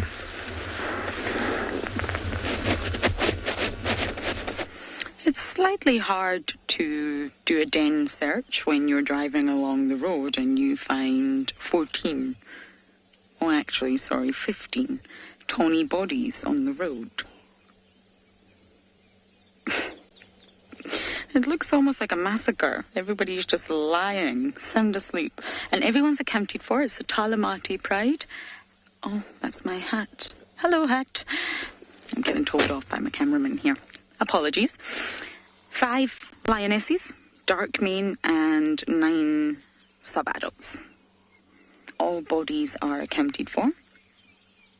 And we're on Cheetah Cut Line. I know some of you like to know the locations where we see animals. We're on Cheetah Cut Line, just near Mamba Road.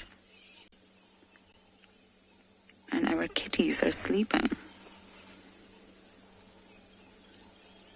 The Talamatis are spending a lot of time in Juma recently.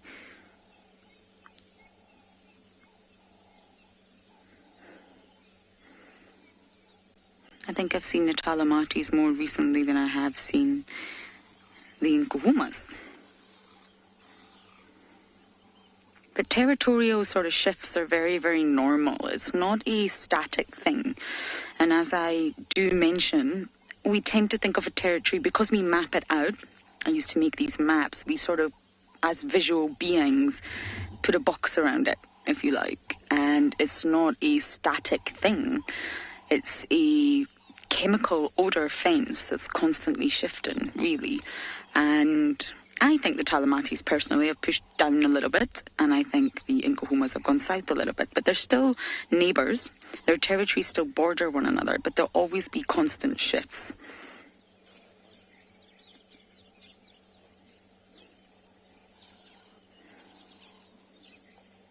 But I have to say it's fabulous. Oh. I thought we had a limp. There we don't. It's fabulous to see dark mane. Out of all the avocas, dark mane's my favourite. Always has been. I like to think of him as a gentleman. He's very gentle. Now, he has an injury, as we all know, that I think it just never healed properly. And he's got quite a severe limp, but he's always had it. So he relies heavily on the Talamati pride. But he's part of the Avoca coalition of 3 that sort of reigns over both the Talamatis and the Nkuhumas. So he can absolutely go and join the Nkuhumas, but I think he just chose one pride, and it was the Talamatis, and he just sticks with them. Why? They feed him. I think he would hunt, but I really don't think he'll be great at it with that injury. So he lets the ladies do all the work. And he gets a free meal, lives a good life. Now, it was always thought that males just steal from females. They don't. They absolutely hunt on their own. But I think when it comes to dark mane, he's got it specifically easy with this pride.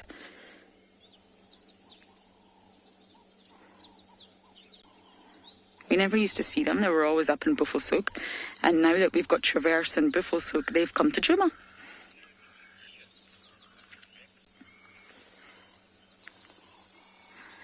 Jolly whiskey, absolutely. All territories shift. let's say, sort of fluid. I like to call it fluid. And I know you've probably heard me say this 1,000 times, but when I look at my MacBook visualizer, that sort of screensaver thing, that's how I visualize territories, constantly moving, constantly fitting around one another, but also avoiding one another. It's almost like a dance, because nothing in nature is static. There's seasonal changes, there's temporary changes, there's permanent changes, there's climate changes. There's so many things moving, so many pieces of the jigsaw puzzle constantly moving, that territories are also constantly moving. You look rather comfortable.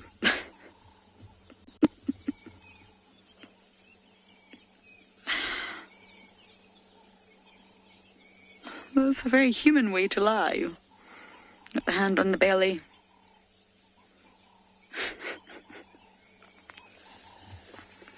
But yes, going back to territory. So when the animal, be it leopard and be it lion, in answer to your question, it really depends on the situation, because here the leopard density is very, very high, especially for females. You know, we've got Tandi Klalamba, who's now territorial, Shidulu, Subui, Kuchava, Luna will soon become territorial, I would imagine, Ikanini, all of these leopardesses. Now Nsele, she seems to fit in somehow now. They've all got to shift around each other, avoid each other, and I firmly believe that they're all aware of one another. They'll be able to recognize each other individually by scent through the codes and the compounds.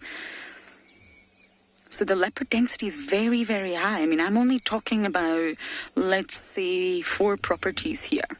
Juma, Bufusuk, Torch, 5. Simbambili, Juma, Torchwood, Bufusuk, and Chitwa.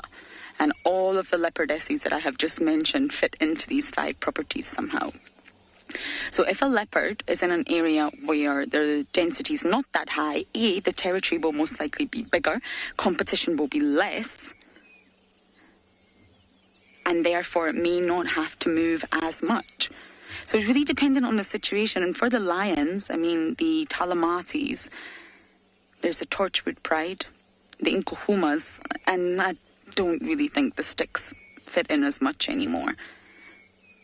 So because lion territories in general are bigger, they maybe don't shift as much as leopards. I hope that makes sense. It really depends on the situation. Territory goes on resources, food and water, and also competitors. Who's the competitors? Who's your neighbours?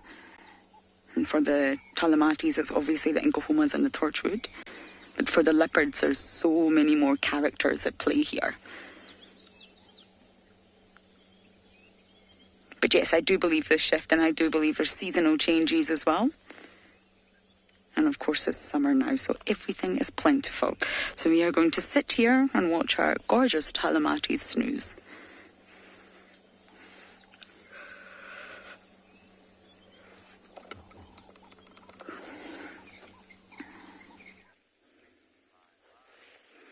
Wow, guys, look at what we found. A Pygmy falcon. Very iconic to this area in the sense that you'd find it in association with your sociable weaver. It's a very interesting interaction there, which I'll explain just now. But as you know, I like dissecting the name of these animals when I start speaking of these creatures. Now, the Pygmy falcon is one of the smallest, or it is the smallest raptor that you get here, and it's a diurnal raptor, but also very interesting. If you take the scientific name, Polyhyrex semiturcus. Now, if you let's break that down very quickly. Poly obviously means multi or many. Hyrex meaning levels or rankings, and semi means half, and cotus meaning twist. Now the poly comes from the fact that these guys would actually get into the nests of sociable weavers, and you do find them in pairs, but not just the pair would be in that sociable weaver's nest. You actually do actually find multiple of them. So it would be the breeding pair, and they could be living with their offspring or the previous offspring in that communal nest, and hence it's a multi-leveled hierarchy there. But very interesting. If you look slightly to the to the right there, that would be a sociable weaver's nest that they would occupy, and it will be a multi-chambered nest. Big as it is, can host up to about, probably the biggest I've seen, I would say, easily hosting up to about 300 birds at a time. There are records of higher, which I have not seen as yet. So a very iconic bird to the Kalahari, or to this region. Very proud of finding that specimen. We'll continue trying to find what we promised to find this morning, but a very good find.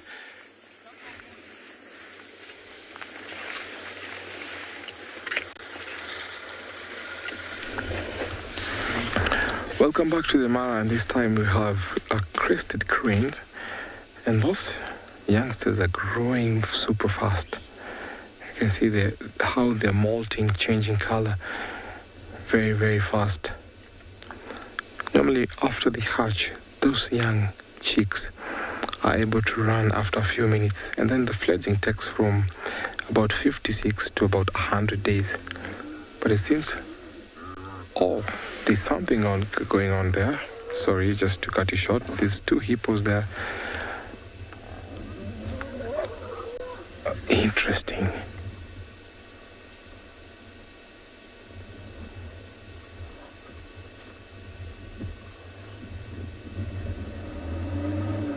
Those two are going after each other.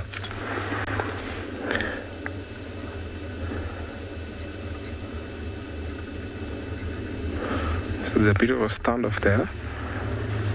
See how they're opening their mouth, displaying an aggressive display there.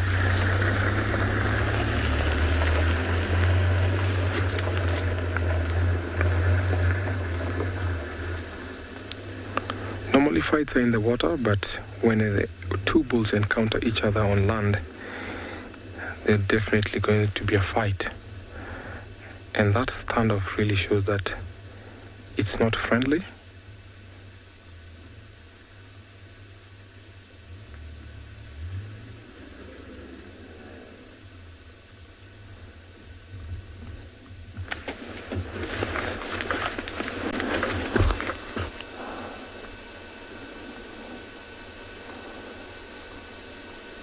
Seems like the one walking off is a little bit younger. So he's already shown submission. And off you go, because if you don't submit to a dominant bull, then it's going to be vicious, and sometimes those fights can be fatal and end up to death. And that's the reason why you find that hippo bulls will always be in some pools, like what we just seen a little while before we go to these cranes. Now the standoff is off. Back to our cranes, who seems like they're enjoying the grazing so much. The omnivores, sometimes they'll eat snakes, they'll eat rodents, little lizards, and as well as grass seeds as they traverse through the savanna. They're considered endangered because they are very problematic to farmers, and because of habitat loss and because of insecticide that is sprayed upon the farmers' plants. That's the reason why there's a big decline in the crested cranes.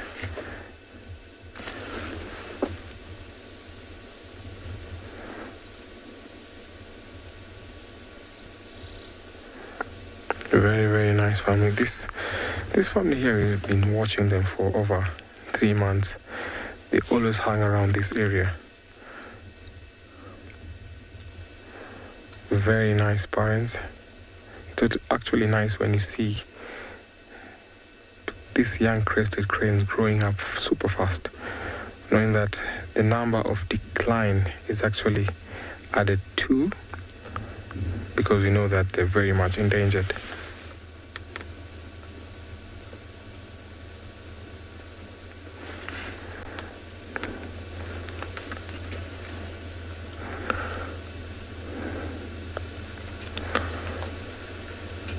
I like the way the parents lift up their heads to scan around because they can fall prey to jackals, hyenas, and sometimes even lions. But not quite often that they'll fall prey to those. But they also have to worry because out here there's lots of predators. Going to back up a little bit for a good position. Seems like they are actually getting closer to the road.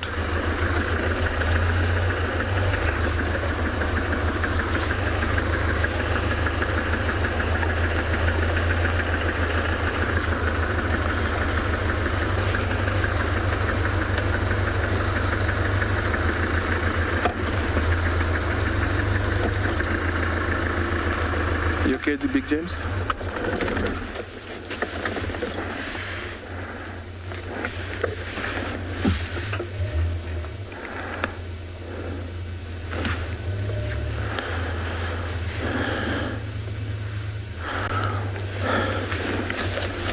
Safari Kitty, thank you for your question. Yes, these are monogamous, so they always pair. So we have birds that will be polygamous, but these are monogamous, only having one pair at a time. So yes, these are monogamous.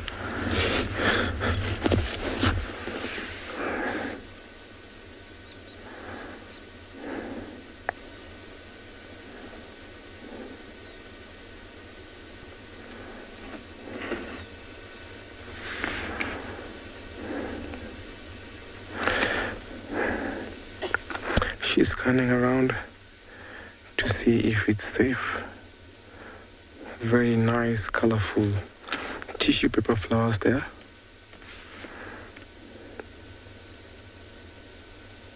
Sometimes you'll see these cranes associating themselves with antelopes. So the reason being they benefit from the ability to grab the prey which is disturbed by those antelopes as they graze. They always spend the entire day looking for food, and in the evening you'll find them up in trees or maybe at a pond where they always nest in the middle of those marshes or ponds where it's easy for them to watch over predators and no access for predators getting towards them. They always construct a large nest with various plants and vegetables, especially on the tall wetland grass, so that they can lay their eggs.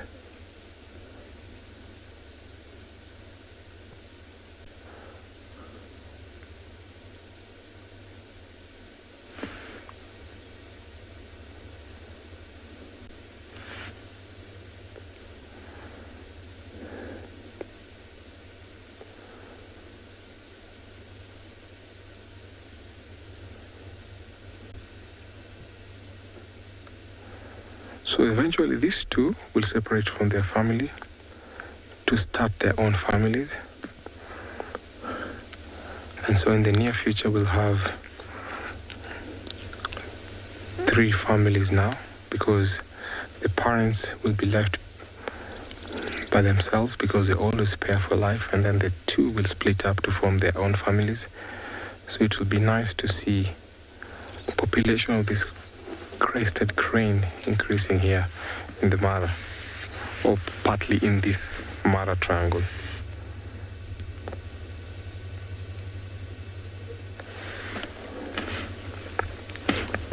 It's a very nice, beautiful morning, from the hippos fighting to these cranes feeding. I'm going to take you over to another live location.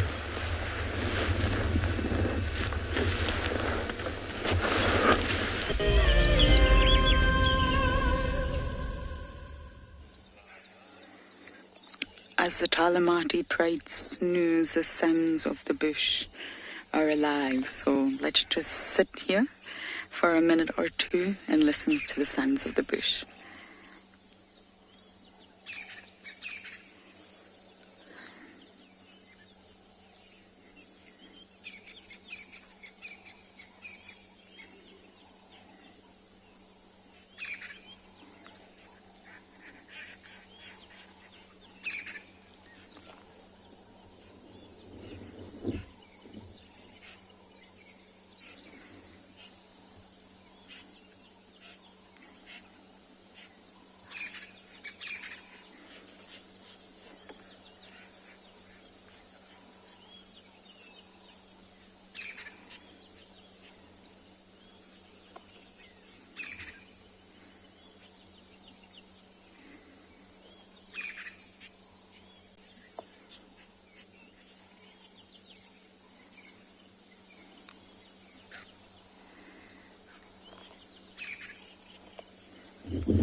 Direction, do you copy?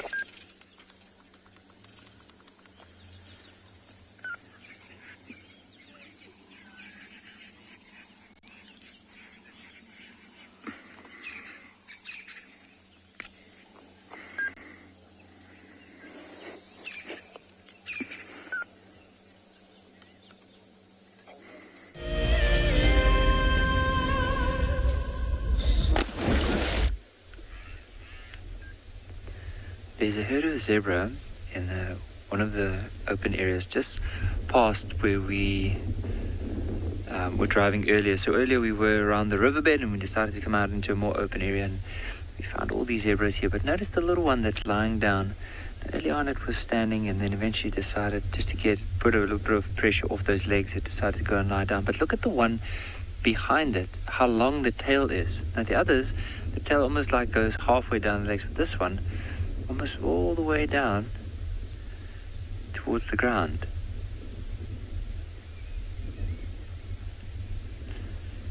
Just imagine how well just that tail will be able to help just to keep some of the flies away. But what I want you to do is I want you to also listen as we enjoy these zebras, some of the bird calls, and I just want to point them out before I keep quiet. Now there's one that goes like, so that's a black-crowned chukra. There are a few starlings that are calling, as well as some of the franklins. So let's just listen out. And if you hear a howling sound, it's just because of the wind blowing over the equipment.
Starting to pick up at the moment, and with it picking up you might even find that these zebras, they could stay in the open area like this because it's nice and cool weather, so not to be surprised by any of the bigger predators, especially with the youngster being around. Or if it continues like this, they could eventually just go and decide to lie down. There's actually another bigger zebra that have gone and lied down in this open section. So just right of where these ones are.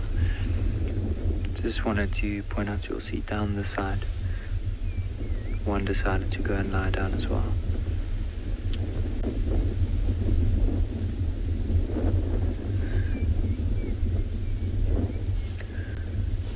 And I wonder if this might be the stallion of this herd, where they are together with the youngster, then he's lying down here to make sure that nothing comes down from this side, because this is down, like where he was is downwind from where they are. So at least he'll be able to keep his eyes open for any potential danger. That little one, look at how it's just rolled onto its side. Now yesterday I saw a youngster like this and I thought it was actually dead because it wasn't moving, and we spent quite a bit of time there, and eventually like it just rolled up, jumped onto its feet and ran off. So they tend sometimes to go into a bit of a deep sleep when they lie down like this.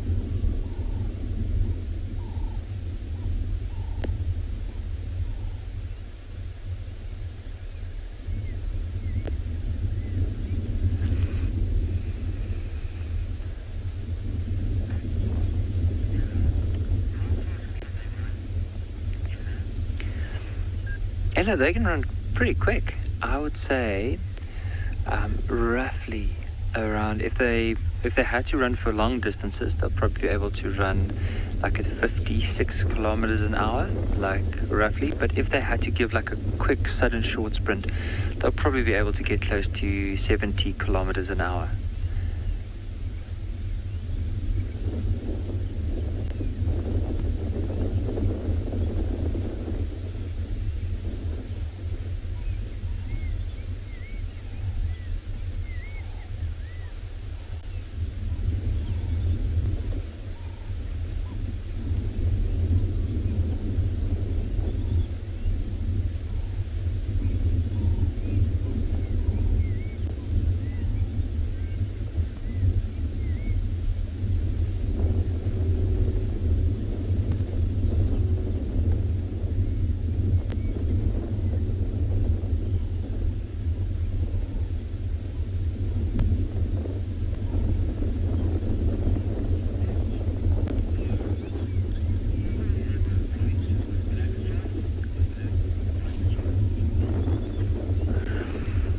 Oh, if you look at the color of these zebra, it looks like it is white with black stripes, because if you look at all the white on the belly and on the side, but the actual skin color of a zebra is more of a gray color than the white hair and the black hair. So basically, because there's more white, I would say it's a white with black stripes, but the actual skin is more of a grey colour than the actual white that we're looking at.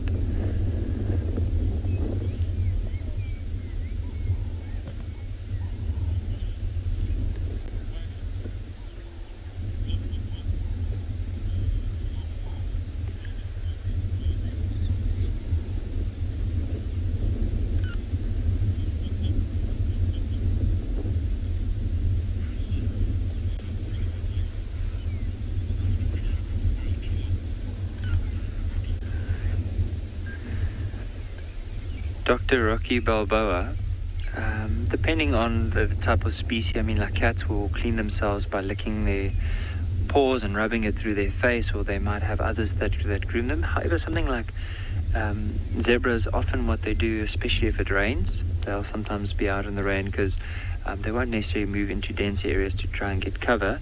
So, I mean, the rain could wash them. If they are full of parasites, they'll roll down in the ash of an area where it's been burned, or maybe even in the sand to try and get rid of it. Elephants, buffalo, rhino will either go for a mud wallow like the rhino and the buffalo, or the elephant will splash mud onto its back, and then as soon as it dries, they'll go against and rub up against a tree to get rid of those parasites. So there's various ways of keeping themselves clean. Sometimes elephants go and swim in the heat of the day, not necessarily that they want to clean themselves, but then of course they're going to be clean afterwards. It's mainly there because they want to cool themselves down. But something like a zebra, in terms of how they actually clean themselves, is just whenever there's rain. That's how they'll be clean, because there's no other way. They won't lick each other or they'll groom each other. Like you will see them giving each other like little bites, but it's not going to be like licking each other to try and clean one another.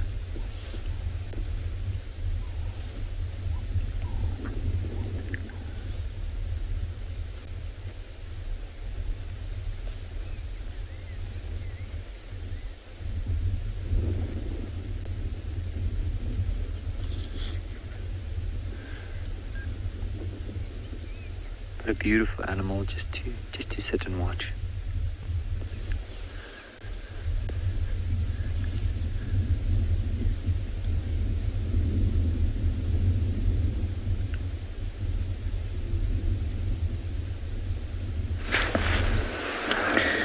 Zebras always fascinate me, especially because of their prints. I always call them donkeys in football jersey.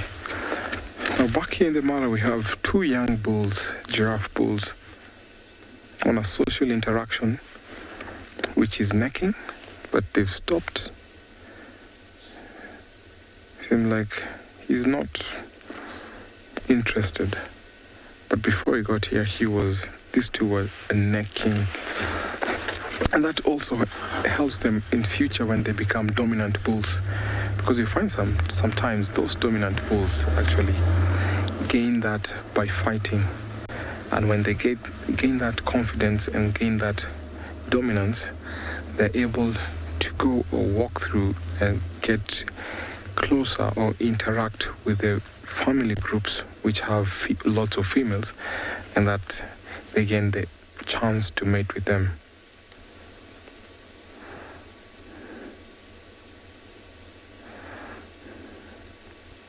So that youngster is enjoying the kappa bush, which is very delicious, and especially they enjoy that after the rains, the sprouts that come up.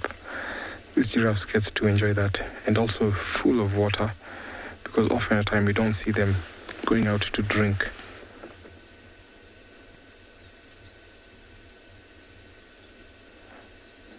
In the forest line, I can see some other giraffes, so it seems like this is a very big family. You find that there's a mixture of youngster, male females, and older females. Most often you find that big mature bulls will always be out on their own.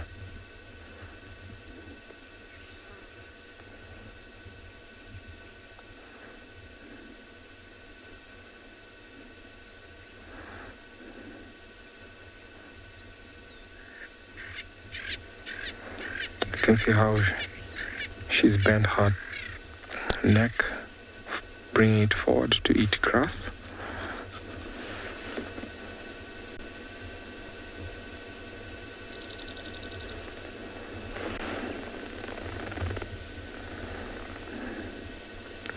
They are very active in the early hours of the morning and late afternoon because it's quiet, it's cool. But in the late afternoon, you find them resting.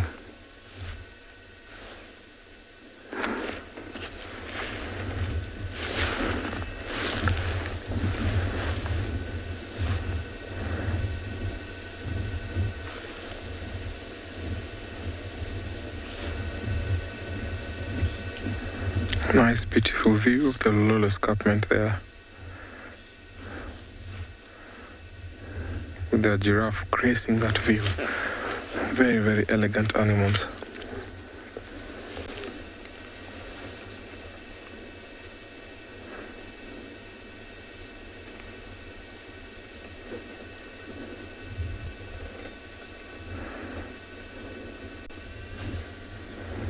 They're very selective feeders. So he's just left that bush, walking over to find another more nutritious bush. Let's see where he goes. Crossing the road.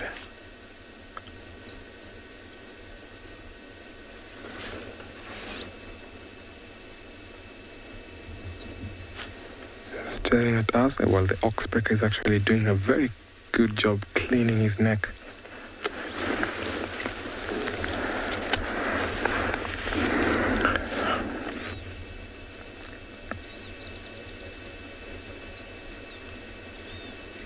Because of their long necks, sometimes they can't even groom their necks.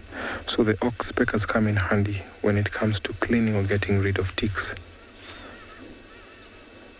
Very good looking mane there.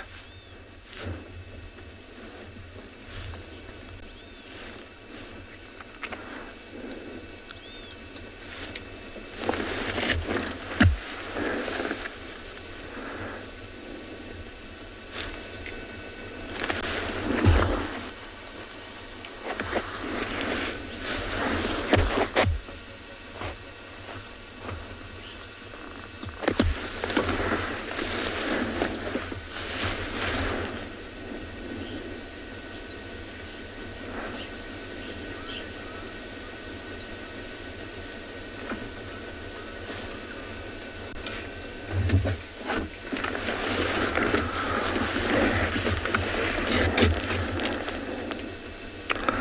think that is a very one tasty bush. He's not left there.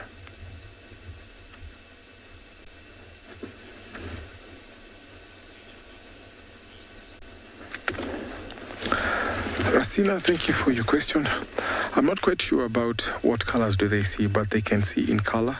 You find that most animals, because of their pros and their cons, you find that most of them have cons which are more stronger and some that have cons that are stronger. So you find that the pros and cons really matter when it comes to animal vision. So they can only see color. They can see color as well, but I can't really tell you which colors they get to see. But with the help of the pros and cons, these animals can be super active when in their vision.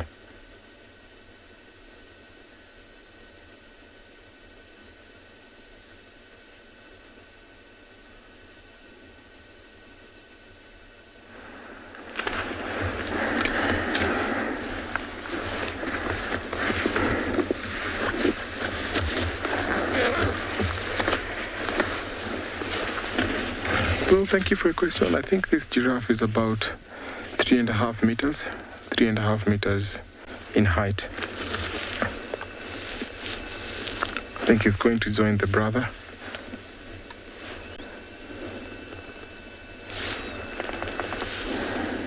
Checking for traffic. Looking left and right, and then cross. Very nice, elegant animal.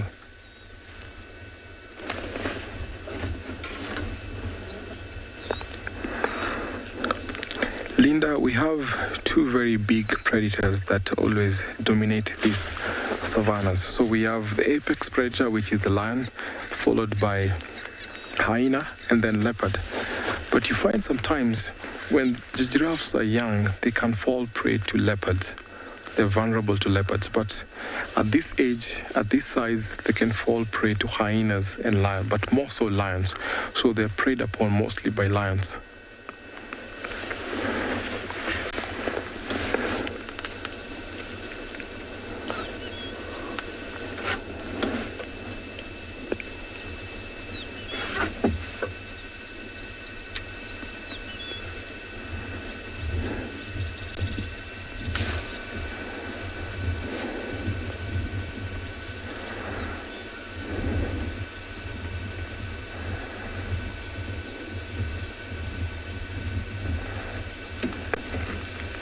Seems like a giraffe is walking off to go find more nutritious leaves. I'll carry on, find some maybe elephants and other animals that I might come across as I take you over to another live location.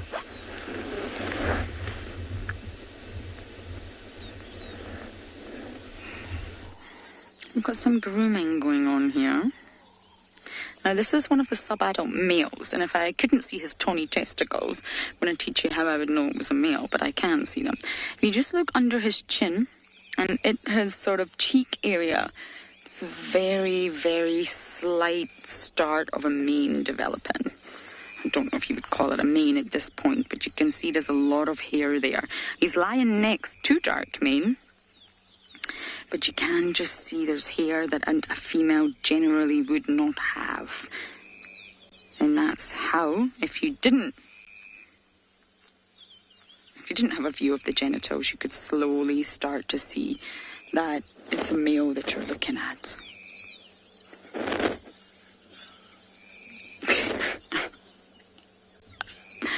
Love it when lions do this. It's utterly ridiculous, and I'm not sure it's actually achieving anything.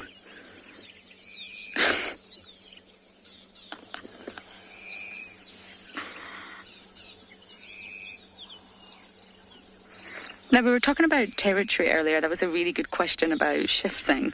And we tend to forget that there's actually many organisms that are territorial and they have territories, not just the sort of big cats that we talk about out here.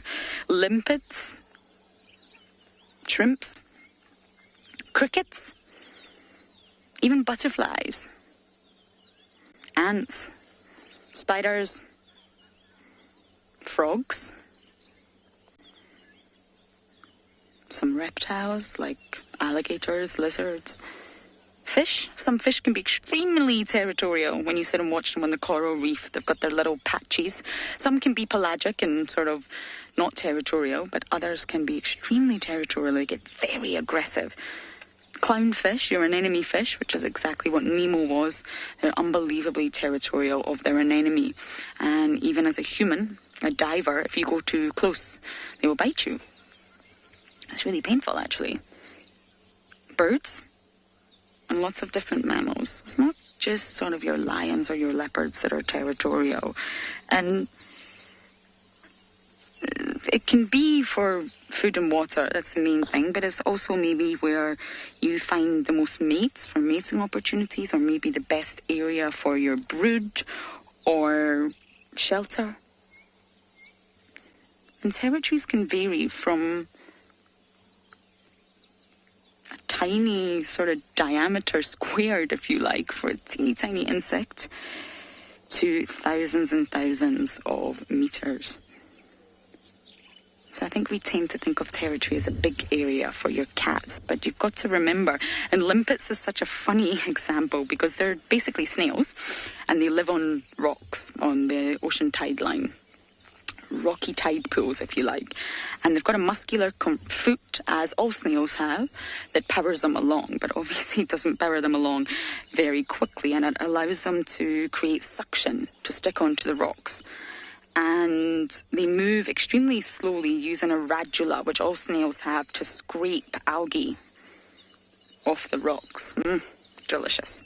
But they're extremely territorial, so even although they can barely move and they sort of stick themselves to rock surfaces, they're very, very territorial of that little patch of rock, and they will defend it. So they're trying to keep other limpets away from their delicious algae, and they will ensure that the sort of harvest rate of the algae is appropriate. If you eat too much, it's not going to regenerate, it's not going to harvest. So they're almost like little lawnmowers of the algae, and they will actually shove intruders off. And what they're trying to do is dislodge them. So dislodge this muscular foot, creating suction, and knock them off the rock. So it's like a battle between two extremely slow-moving organisms to shove one another off the little rock surface, which is quite entertaining. And they're trying to sort of throw them into the turf below, and that would also kill them. So that's just a funny example, but we don't really think of limpets or snails or insects when it comes to territory. We do tend to think of lions or leopards, those that are very vocal and scent marking. But those little snails are very territorial too. Very precious of their little surface and very precious of their algae. They want to kill an intruder. I think this one enjoyed my limpet story.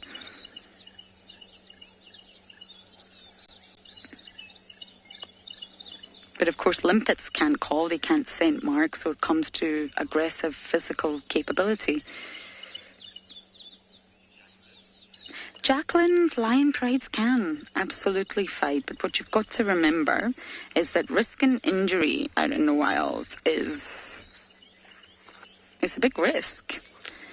You have the likes of Tingana, who tends to flee situations, so people would tease, Tingana always runs away, but look where it's got him.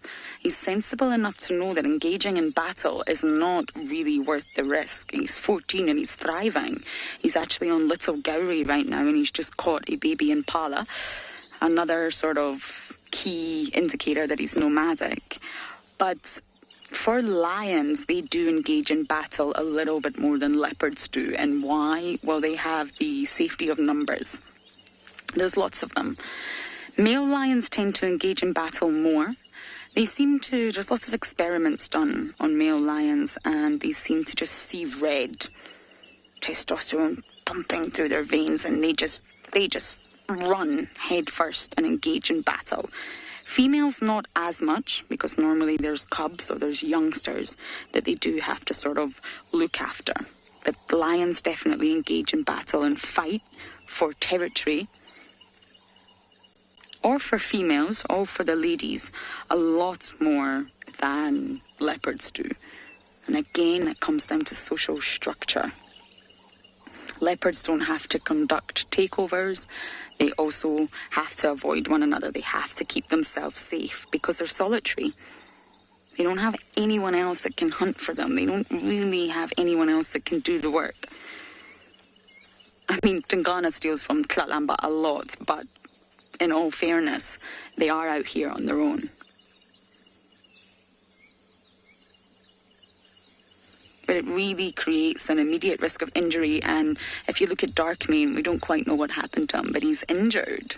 He doesn't walk with Blondie and Mohawk anymore, because he can't, I don't think. And he really, really doesn't leave the Talamati's side. But they rarely kill one another. It's said that lions rarely kill each other. Normally at some point, one coalition will back down. And they will just sort of be defeated, if you like.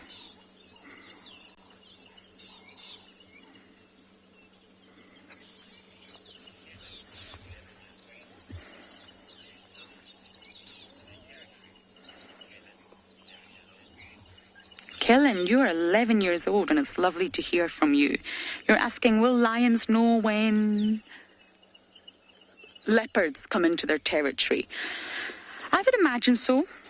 I would really believe that lions will recognize the scent of a leopard. I know that's hard to imagine, being human, but I think we don't live in that chemosensory world that they do. They can taste the chemicals in their air, and I think they will not necessarily get an alarm call or a little notification on their phone when a leopard comes into their territory. But if they cross paths where a leopard has recently sort of moved, I think they'll be able to smell the leopard, absolutely. But it's not a threat. Their territories overlap, and we call this sympatric. And it means that they sort of live in the same geographical location, competing for almost the same resources. Lions and leopards live completely sympatrically. So the Talamatis right now are sort of in a spot where Tandy uses a spot, Kuchava uses a spot, Tingana's been seen recently using this spot. They can't keep anyone out of their territory. That outer fence, if you like, is not impenetrable. It's basically just a warning to slow intruders down. Hey, Talamatis are here. Cross this line and you're in Talamati territory. But it doesn't mean that the Nkuhumas can't walk in. It's just a signal. It's a form of communication. But I do think a lion would be aware when a leopard's been in the area. Absolutely. Recently. But rain's a big factor out here. Rain washes away scent.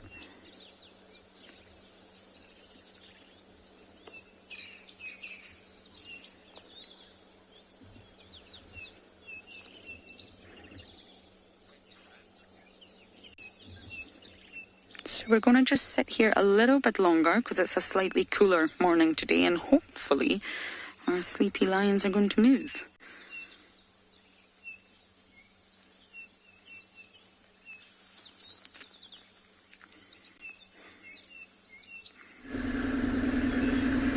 Hopefully those lions get up. But we're back in the river, like scanning along the bank, seeing if we can find something interesting. Now, we haven't seen any tracks of leopard or lions or some of the predators from this morning. However, we were able to see quite a few giraffes and zebra more in the open areas. But now what we're trying to do is, because the wind is starting to build up, we are moving into the river to hopefully see if there's some animals that will move into the river to try and get away or out of the wind. Now, I am also looking for a particular flower that we find in the area that's known as a string of stars. So it's a beautiful flower. It's small with like the string of little white flowers on it. So if I do see it, I would love to stop and show all our viewers how beautiful this flower is. So I'm just carefully scanning along the banks. I might not be able to see it in the soil type. It might be more towards a clay soil, but hopefully as we get out, we might see them.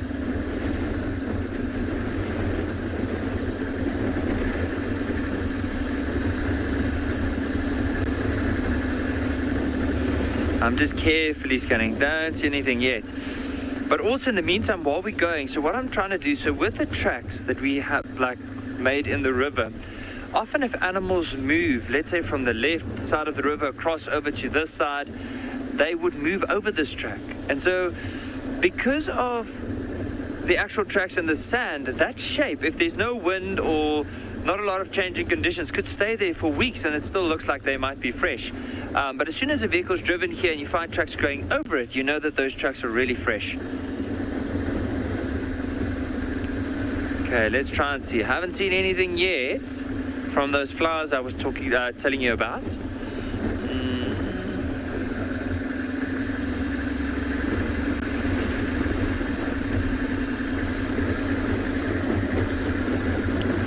Oh, you know what? I might have just found them. So just bear with me as I'm just going to switch off and try and position myself so I can see, get some of them. Might be, might not be.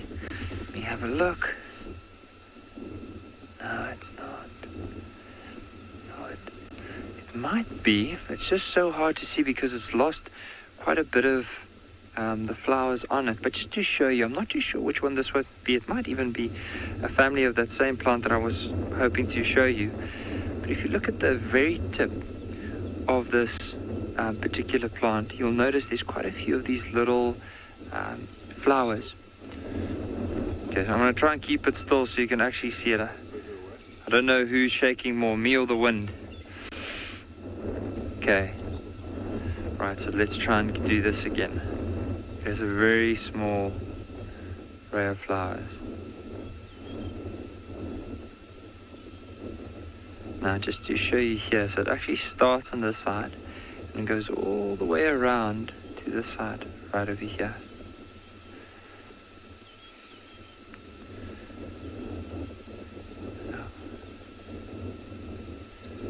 Don't know if you can see properly from there, but hopefully we can find some more that I can show you, but there's quite a few here. But if I can find just a beautiful one with that you can see all the flowers around, it would be amazing. So let's give it a go as we go along the river and hopefully see some more.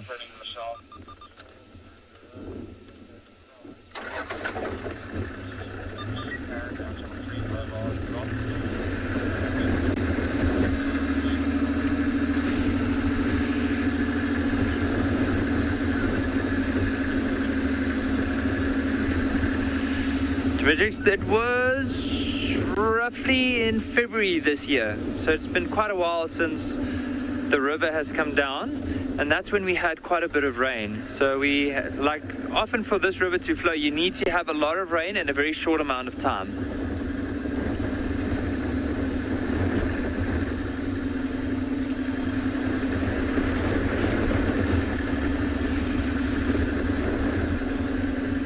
Yeah, I can't really see too much happening in the river here, and it also maybe because of the angle where we are, just to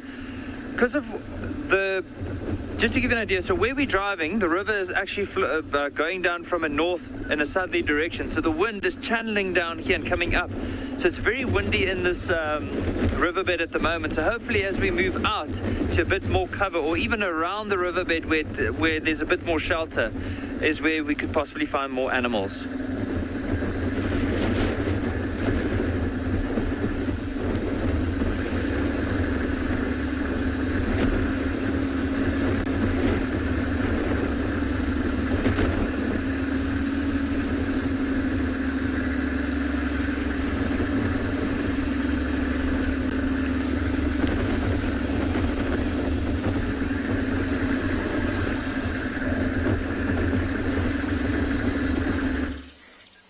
Good luck, Nikki. We are surrounded by strings of stars. We'll try and see if we can point some out too. They're one of my favourite flowers.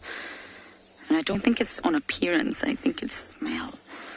It's a really sweet, sickly smell that comes off the strings of stars, especially after the rains. It's between that and wild basil. I can't quite choose which one's my favourite.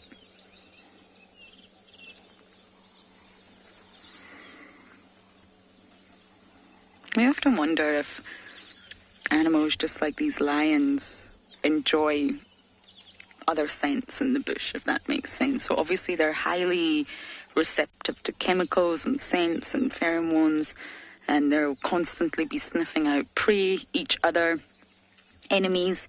But I often wonder, would they enjoy the sweet smell that comes from the strings of stars, or would they enjoy the smell of wild basil? Of course, we'd never be able to quantify that, but the thought passes through my head.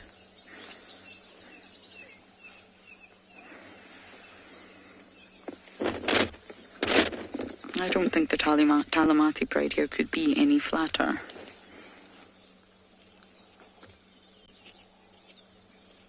We've got some strings of stars right in front of us. Will Nikki be upset if we beat him to it? Just like 12:30. Jessica, I don't know why. Would need to ask them. Where's your fluff? Where's your tuft? I imagine 2 reasons: it maybe got bitten off, or it was maybe stood on by something when it was younger and probably softer and much more malleable. I'm really not sure. But we noticed that earlier as well. Okay, we're going to point you out these flowers that we've just been talking about.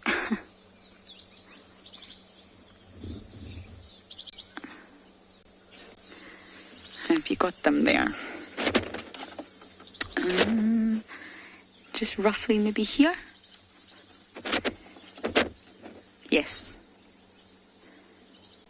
Yes, there you go. Nikki can still show you his, but here it's the strings of stars. Bless me, everyone. Sorry. I'm sneezing for some unbeknown reason.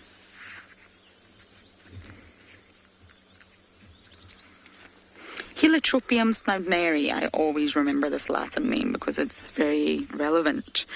Heliotropium, turning to the sun, because the flowers turn upwards and are only ever facing the sun. And of course they're said to look like miniature little stars, which is where string of stars, the English name, comes from. You'll only really find them in summer. Once summer ends, these flowers disappear. No more. Back to barren lands. And you'll find them in disturbed grassland areas, which is exactly where we are right now. I'm going to try and see if I can find you some wild basil now as we sit next to our Talamatis.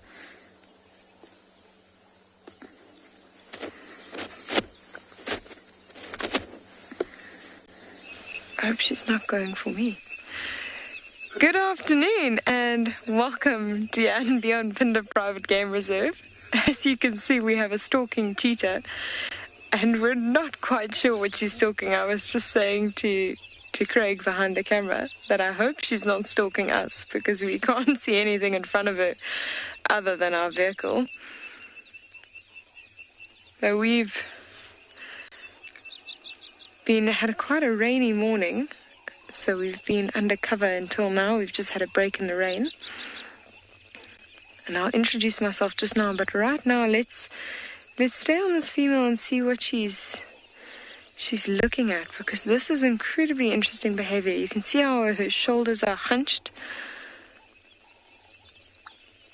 She seems to be losing her nerve as she's getting a bit closer.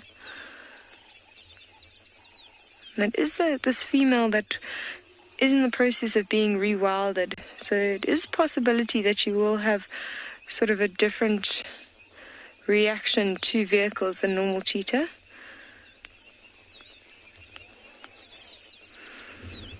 See how she's kind of looking around. I think she did see movement in the vehicle and she perhaps got a bit interested in it, because you can see she's now completely sort of changing her tactics. If she does get too close to the vehicle, please don't be startled if we do have to make a little bit of noise. We do have to break that association that this cheetah has with vehicles. She's not allowed to be comfortable around vehicles to the point where she can actually approach them to investigate them. You know, we want to be completely separate from the animals.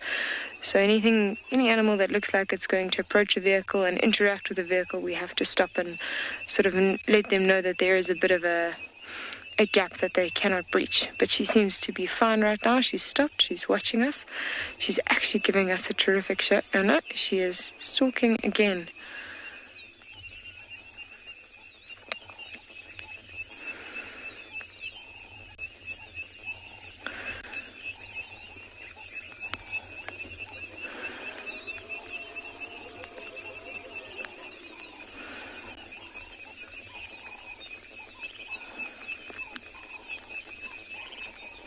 This is just unbelievable to have a cheetah right close to us.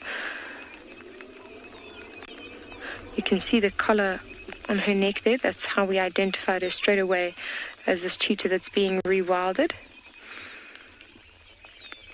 The reason we have to keep track of her is, one, we need to monitor her.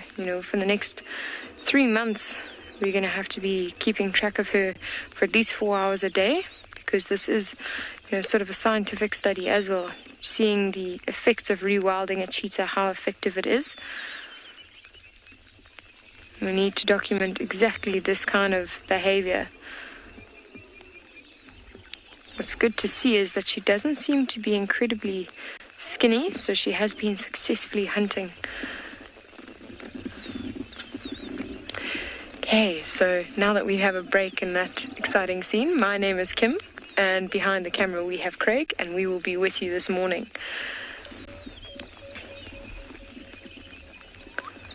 This is absolutely fantastic.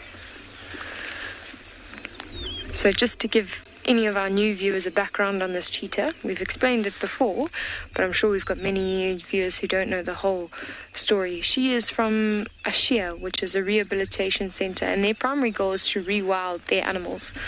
And we've had a 2-phase rewilding approach, so that she was actually bred in captivity, or perhaps taken into captivity when she was a very young cub and unable to survive on her own. And they trained her within the facility to be able to hunt by having a pulley system. They then released her into a reserve that was next to Addo Elephant Park, which only had one pride of lion and not many other predators. And that was to show that she could successfully hunt in the wild and also keep an eye out for predators. Now, that gave her the best chance of survival, because the main threat to cheetah are other predators such as lion, leopard, hyena. All of those are what is actually diminishing their numbers at the moment. So she then proved for a month that she was able to hunt there, and in the last phase of this rewilding process, we've released her onto Pinda. And we are very well known for having an excellent habitat team who puts a lot of work into conservation, and we've done a lot of sort of groundbreaking, I suppose, research into conservation. We've successfully reintroduced pangolin into the area, which have been extinct for 50 years, and now we are trying this whole rewilding of cheetah. We've got a very successful cheetah record. In fact, we are known for the most genetically diverse cheetah.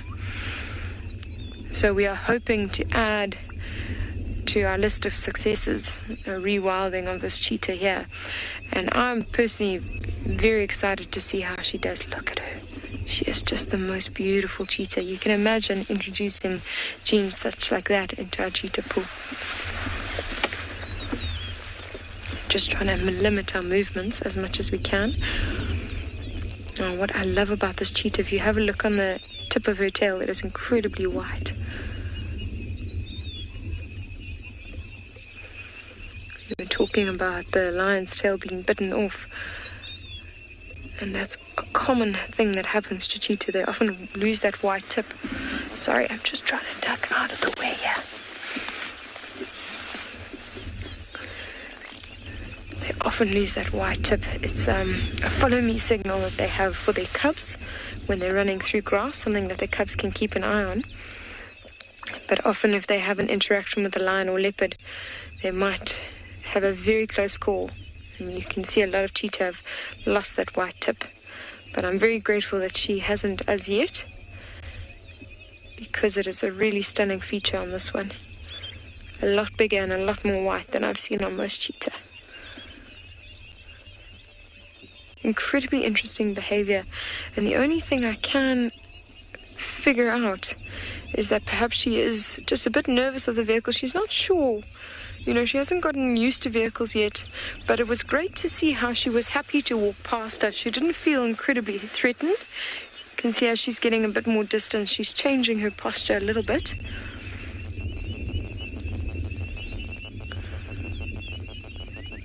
He does seem to be on the move.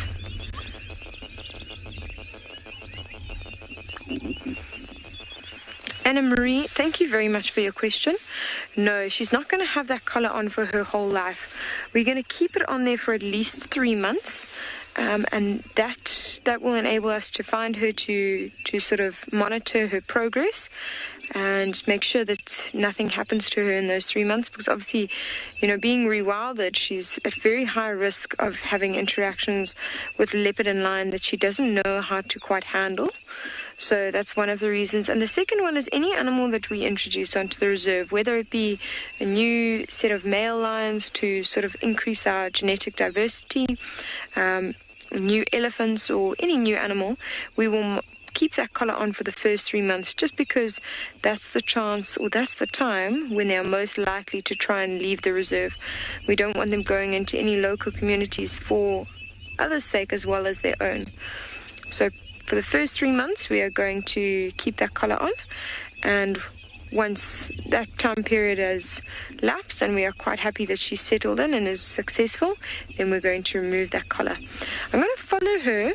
She's just disappeared into that thicket. I think she might even be lying down in there. It's just a little bit, so she's maybe getting a little patch of shelter. So we're just going to follow her for now, get a little bit closer, and hopefully we get another view. Now, as I said, it has been raining, so we are not going to be driving off-road. We're not going to be driving off-road today. And the reason being is you can see how incredibly wet the soil is. It's very, very saturated. And so that's going to make it very difficult for us to drive off-road. It's going to do a lot of damage to the environment. While we are trying to find another view of her, we're just going to send you to another live location.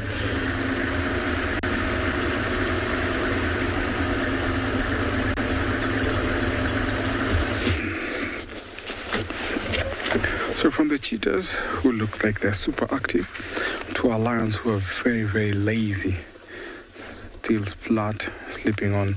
So these are 3 lionesses from the Ololo pride. So there's actually 2 just sleeping side by side. You can tell by the one who's just raising her head has a tracking collar. We haven't seen these lions for about 3 or 4 days. But I'm sure they came here on the open because they're simply looking for food. Because it rained last night, it was super wet, cold, so they've come here because it's starting to warm up.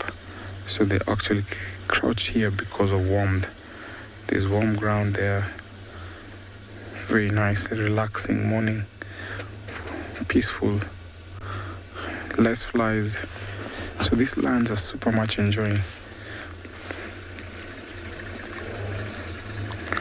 But I'm sure later on they'll decide to walk off, maybe try to look for food.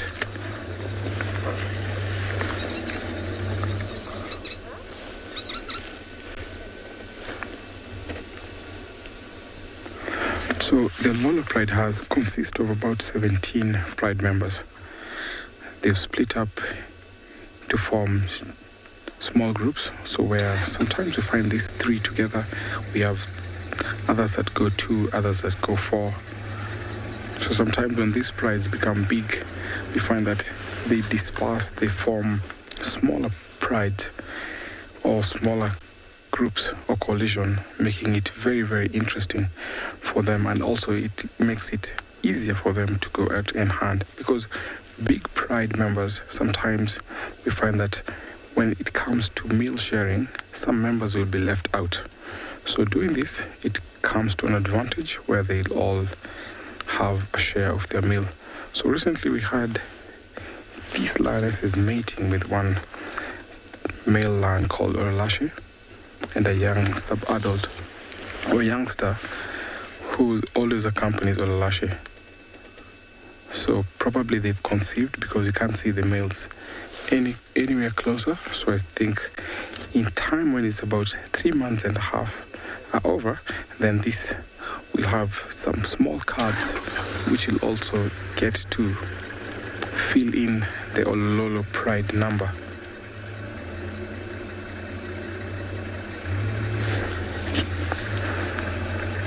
Very nice pose there.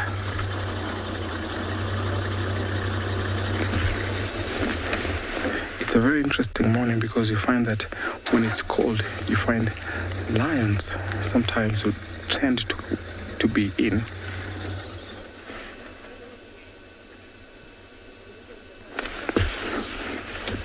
And I thank you for your question. So in terms of changing pride, we find that they only extend their pride area. So conquering other pride, especially for the males, they always walk off from their pride area and conquer another pride and dominating it. But females, or lionesses rather, they never leave their natal pride area.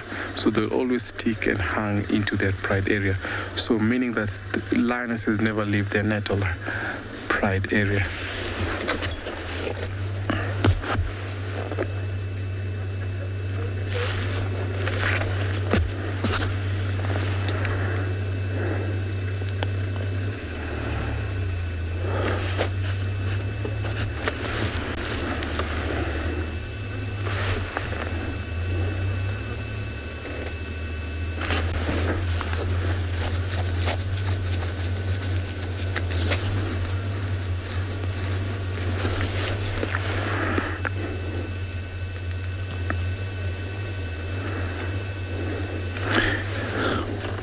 I can tell they just came here a little while ago because I crossed or drove through here late in the morning but didn't see them. So because it was very cold, very chilly, and the grass was wet, that's the reason why they were not around here. They only came here after it started warming out.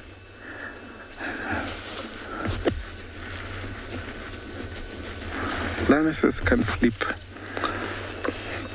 a little bit less of time than the male lions. Lions can sleep about 16 to 18 hours, but we find sometimes lionesses sleeping up to 10, 11 hours. They do most of the hunting, they do most of the activity. They're the ones who take care of the cubs from when they're born to when they introduce them back to the pride. But then the big male lion who are dominant will also take charge when it comes to protecting these prides from other intruders. 3 days ago, we saw Fang being chased out by Ololashe and the youngster. So good thing they've welcomed Ololashe, because Ololashe comes from the pride area of Owino, which we're not far from Owino's. So he has an advantage because he's crossed over from Owino to Olololo and also to the river pride. Just like I told you a little bit earlier, females never leave the natal pride area, only the males do. And with that, they have an advantage of having more cubs, and their gene extends far and wide from the pride area to other pride areas.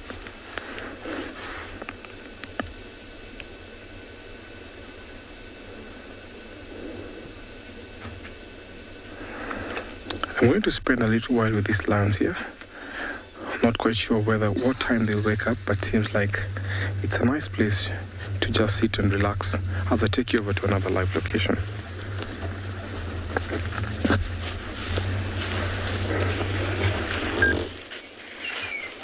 We've come back to our leopardess Tlalamba, having done an extensive loop around through Torchwood, and I'm afraid we came up with nothing except one baby Speaks hinged-backed tortoise, and unfortunately we had no signal where the Speaks hinged tortoise was, so we've returned to Tlalamba for the last little bit of the drive.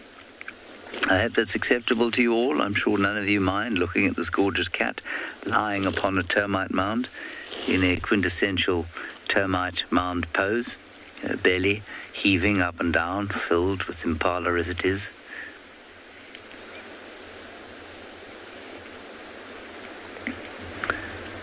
She looks such a rich colour right now.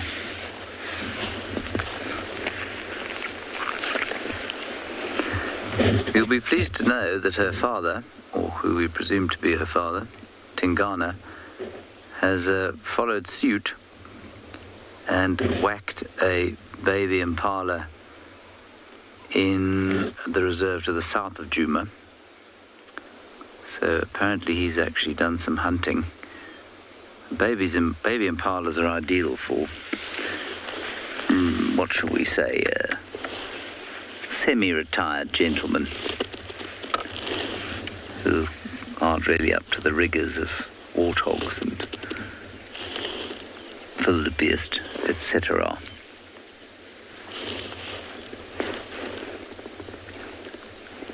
She looks very comfortable, very satisfied.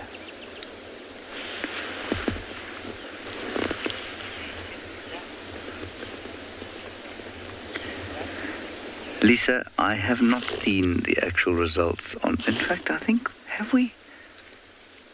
we have seen the parentage results, and I think it is, in fact, definitely Tingana that's her father. Panthera has done a lot of research out here, and we handed in vials of their poop from time to time, and there were various tests done on them. And I forget exactly, but I think that she was confirmed to be Tingana's daughter, as far as I remember.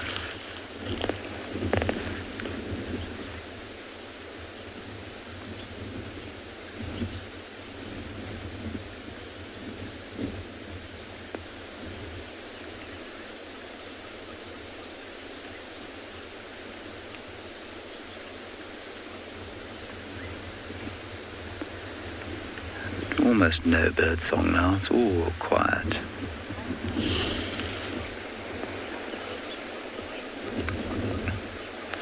Well, Sir 50, they'll go outside of their territories for sure. We know that they will head into the territory next door. I doubt that they'll go further than one territory across to find a mate, but they will move out of their territories, which they wouldn't normally do. So, in this area, where a leopard's territory is 10 square kilometres or so, I suppose they'd cover an area of around about 20 square kilometres, perhaps.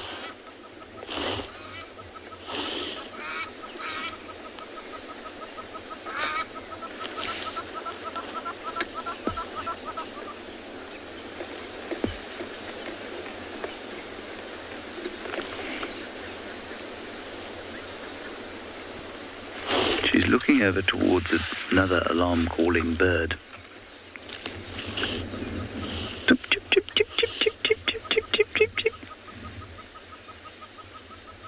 She don't know what it is. Sounds like a francolin, but yeah, it is a francolin.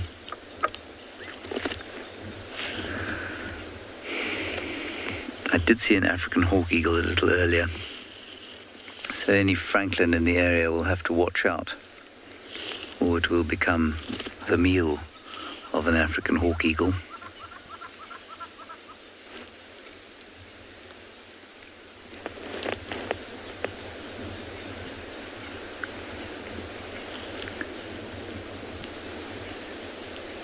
Doesn't look like the most comfortable bed she's chosen, but I suppose it's got some nice warmth to it.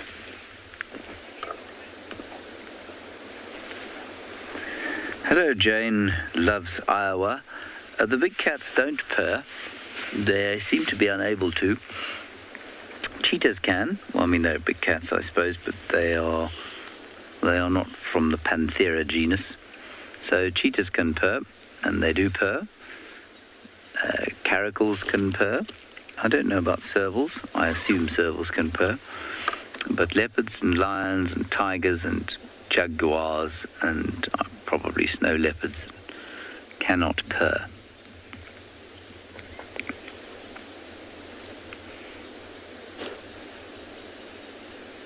They can only... Well, their vocalization range extends to the saws that she makes, growls, and that's about it, really. And chuffing. They do chuffer. She was a big chuffer as a youngster. I'm sure she will be when she meets up with a male. She'll chuff at him.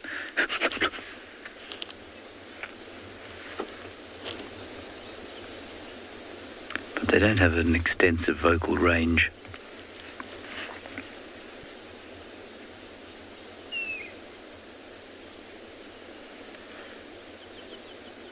She looks extremely satisfied right now.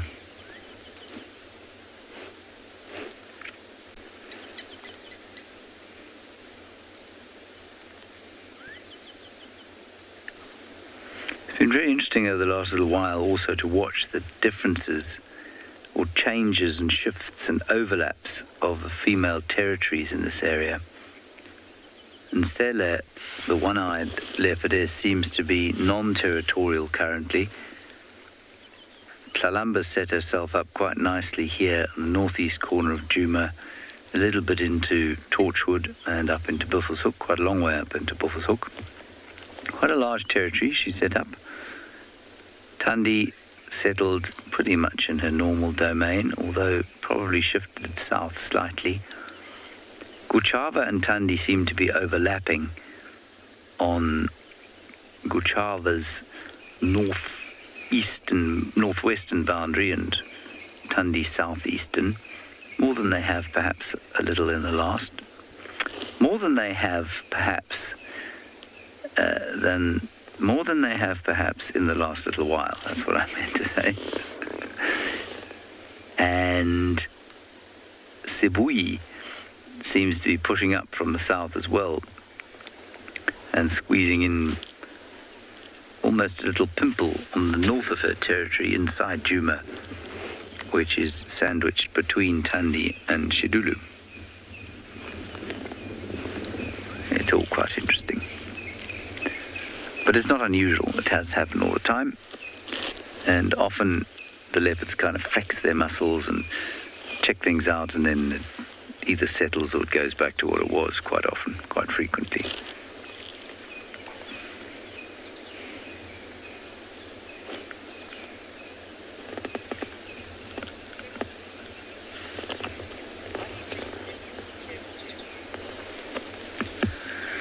Judy, I think that all cats, big cats as well, I mean, I don't know about tigers and jaguars because I've spent no time around them, but the big cats that I've been around would indicate to me, and I haven't read anything like this, but we have discussed it before, I think that their instinct to hunt is not necessarily the same as their instinct to eat.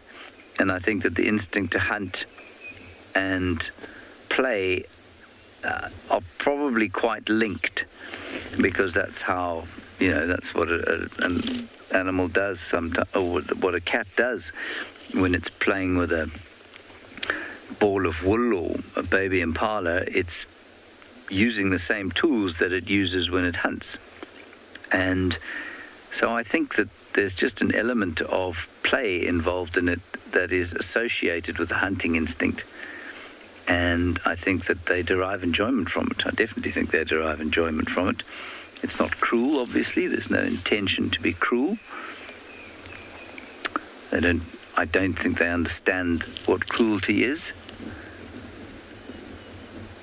But it's not necessarily the same instinct that drives them to hunt, or the same reward system necessarily that drives them to eat.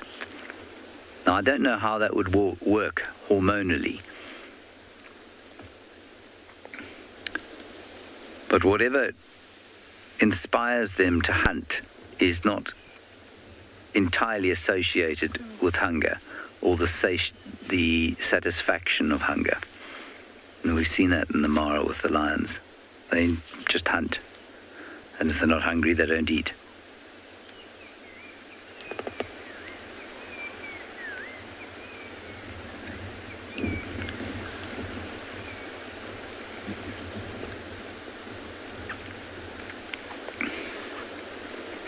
Nice cooling breeze for her there.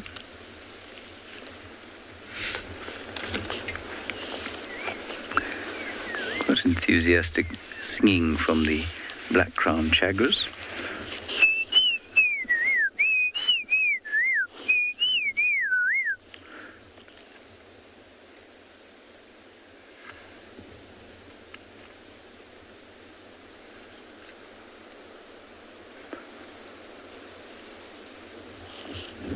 I think she'll be very satisfied with her day. He'll probably eat this thing for the rest of the day and then possibly head off to have a drink at Buffelshoek Waterhole, which is not far from here. And then who knows, because she does travel quite extensively.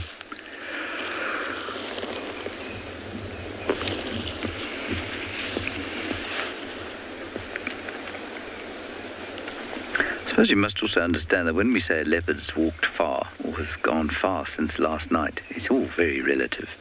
I mean, it's never more than, as the crow flies, 3, maybe 4 kilometres.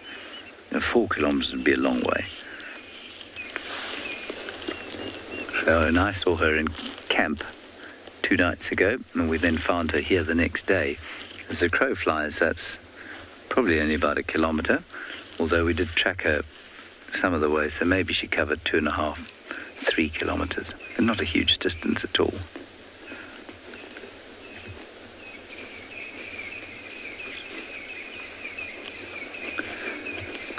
And you'd think, given the size of their territories, that they were incredibly easy to find. All right, I think while you go somewhere else, I'm going to move around and see if we can't get another angle.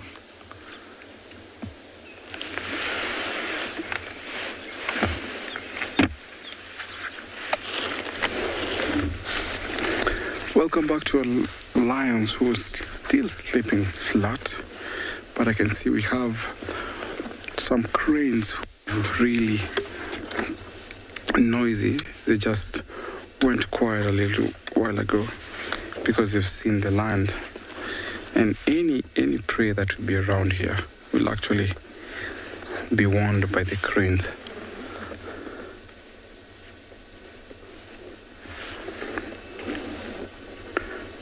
So the good thing is they have a safe distance from the lions, so it's not easy for the lions to come actually and get them. It's because lions have to use the element of surprise to get prey. Being out in the open, they cannot hide over and get close to those cranes.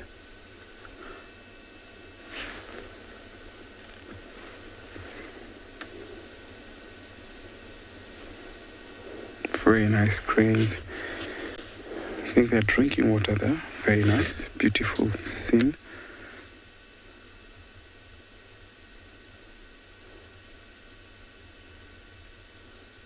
I can't remember the last time I saw cranes drinking water. This is lovely.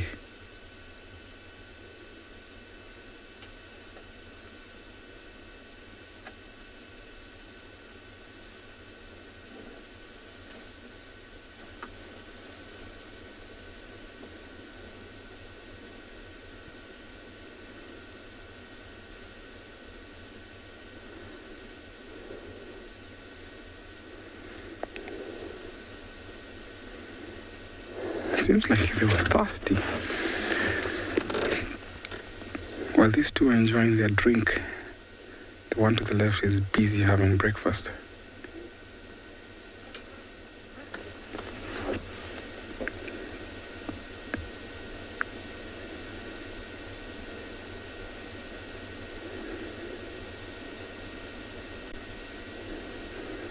After the rains, there's some little pools that form up with very fresh water, and I think that is what happened just there, because this place had no water thanks to the rains last night.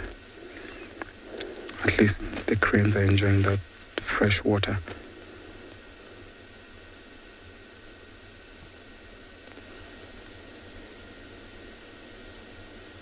I think he's had enough, so it's back to feeding.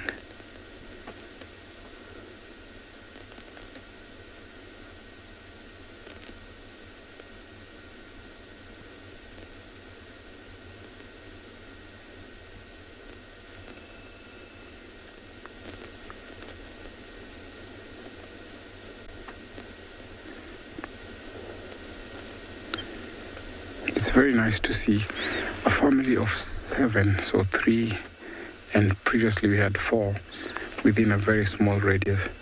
So that tells you that this area is ecologically very, very nice and a good place for these cranes to live.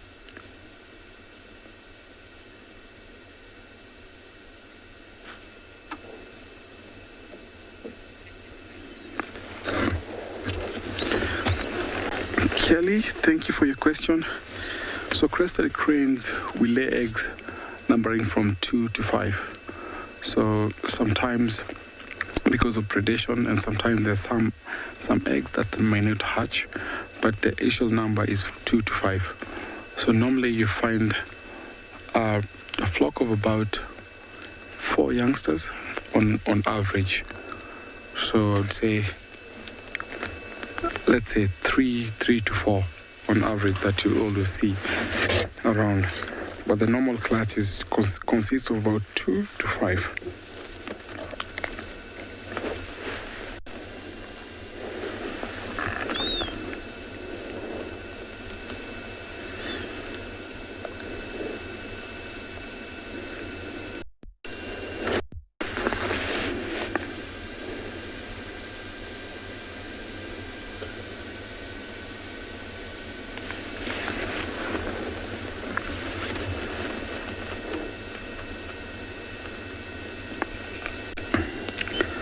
As you watch these cranes slowly grazing and our land sleeping, let me take you over to another live location.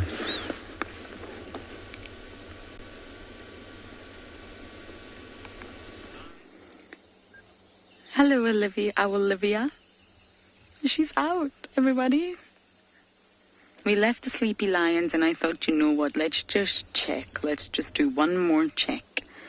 And we have a very, very sleepy Olivia. The eyes were wide open. She had a really good look at us. But the more we visit, the better. That's just the very, very start of the habituation process. But unfortunately, she's sleeping. And according to the book and the diagram that I am sharing, although they can maybe stand upright, although they're maybe, quite far on in the development, when they sleep, they'll still assume very grotesque was the word that was used, sleeping positions. So what we really want is Olivia to wake up and stand nice and tall for us so we can have a look at the posture, the feathers. But either way, it's good to see her. It's always worth coming back, checking in. Things change.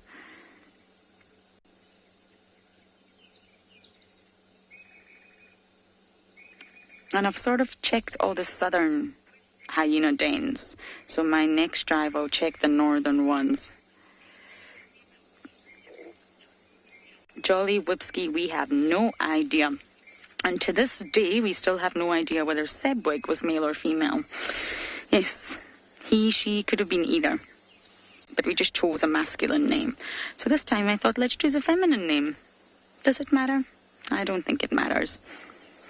And I know some people are against naming animals, but I can't sit here hour after hour calling it an it or he, she. Giving it a name just allows us to sort of dig a little bit deeper into our observations and our discussions. Just makes it easier. So I have no idea whether he or she is male or female, but Olivia, I think it could be applied to a male or a female in today's world. We just chose a more feminine one this time. I don't know if we'll ever know. It's almost impossible to tell. Really, the reason that we know Missy's wig is a female is because she was brooding.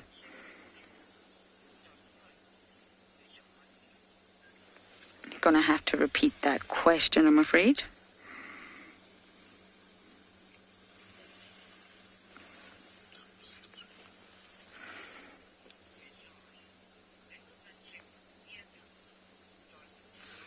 Ear tufts. Vajan, you are asking about the ear tufts. When will they start appearing? I'm not actually too sure, but I do remember roughly around the 6 weeks, 8 weeks mark, we started to see the ear tufts in Sebwig. So it's just a feather, a specialised feather, and there's no sort of bone structure there. But I'm sure it was around the 6 to 8 week mark that we noticed Sebwig starting to get those little ear tufts. But it's one of the latter things to develop. And a spotted eagle owl, look at her, she's so sweet. I just wish she would open her eyes. They're definitely open now. They're just closed right now because she's sleeping. I just don't think she's hit the 2-week mark personally, but I really want to sort of gauge. Normally the chick leaves the nest only after a month. And not dispersing, just moving from this spot and moving over to the official Sedgwick house, which is just across the road. Standing on trees, just being a lot more mobile, but not dispersing. And that normally happens around the month mark, give or take.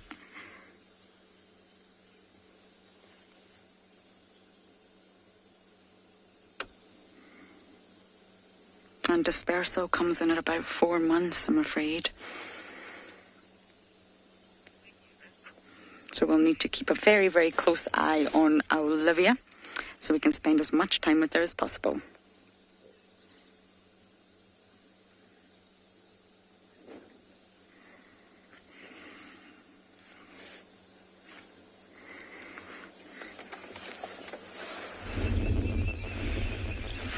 And welcome back to and beyond Pinder Private Game Reserve.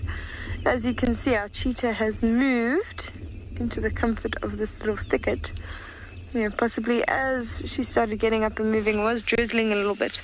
So she's just trying to get herself out of the rain. At least she's got a bit of an opening in front of her face that she can use to sort of keep an eye out for predators. You can see she's busy grooming herself.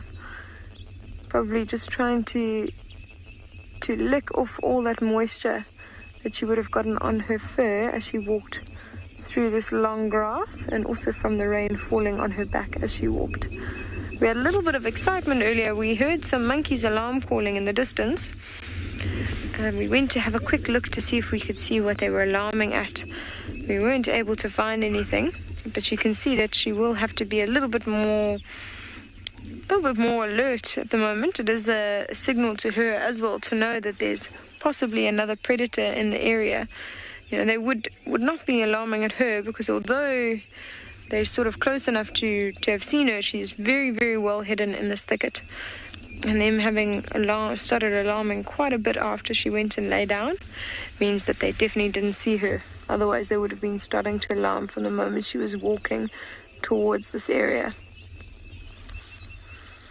So she's just keeping a little bit alert right now. She is absolutely gorgeous. Look at those slanted eyes and this beautiful prominent black stripes down the front of her face.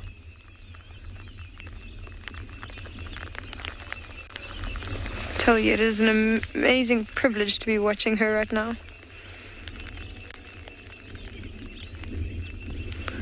Chase, I'm just trying to remember how old this cheetah is. I think she's about 3 years old. Now, she's still got quite a bit of fluff on the back of her neck. But as far as I remember, she's close to 3 years old. That's what I'm trying to remember right now. She's certainly at an age where she would be breeding already. So she's already walking around looking for a mate. But that will happen anywhere from 2 years onwards. But if I remember correctly, they said she was about 3 years old. Now, another thing, you can actually have a look at the ear. If you have a look at her ears, they are in very good condition, and that is often the best way to sort of age any animal. There was a recent study on how to age leopards, and it's quite interesting because we always used to age them based on how pink their nose was. That's what was the accepted method of aging leopards for quite a while. And what this study showed is that in fact it is not the most not the best method to actually age them. In fact, ear condition is. Because as you'll see, any animal, as they sort of age and get a little bit older, their ears start to get a bit more tattered. So ones like hers, the ears are in really good nick. There's no sort of cuts or any cartilage missing. It's still got its form. You can think that they are quite young. And then you've got to take other factors into account. You know, like the fact that she's alone. Cheetah will leave their mothers at about 17 to 18 months. And then they will stay with their siblings, be another female or male, for a few months after that until they're actually driven to leave them when they feel that urge to start mating, which is around about 2 years old. Starting to get a bit more of heavy rain, so we're going to try and stay here as long as possible, but just being warned, we might have to seek some cover to get our camera out of the rain so that we don't do any damage to our equipment. As you can see, this cheetah does not seem like she's going to be going anywhere anytime soon. She's even closed her eyes. She's having a well-deserved rest. As you can see, it never lasts very long for a poor cheetah. They still have to stay very vigilant the entire time. So they'll have these small periodic naps, often only lasting 10 or 20 or so seconds. And then they'll pick up their head and have a look around, check for any other predators. I think what we're going to do is we're going to stay here as long as possible, but it does seem like we might have to head towards shelter. And we're going to send you towards another live location.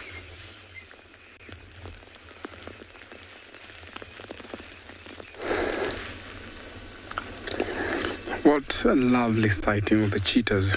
Now back to our lions, they're still sleeping and not left this sighting at all. It seems like a very warm place to be. It was cold early in the morning, and I'm sure they're much enjoying this place. So as soon as, she's actually thinking of either maybe moving forward or maybe scanning, because sometimes, because lions blend in so well, you find that the grass cover can really shields them, because animals walking through the savannah may not sometimes see the lions. And that's the reason why each and every member here has to keep on raising their heads to scan around to see what's coming, what's approaching them.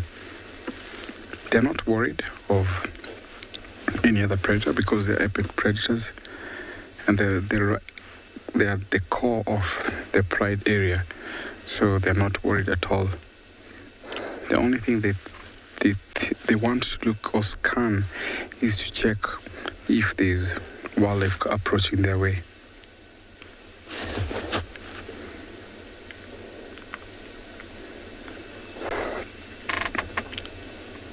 Sometimes they can even spend the entire day here, or maybe moving just a little bit to maybe a shady area, maybe under a tree, if temperatures will rise during the day. But it seems like it's a little bit overcast. Seems like it might rain later on today. So I might drive off and leave these lions here. Maybe try to find something else before the close of the show. And I'm sure maybe in the afternoon I might come the same area, if not the same spot, to look for these lions.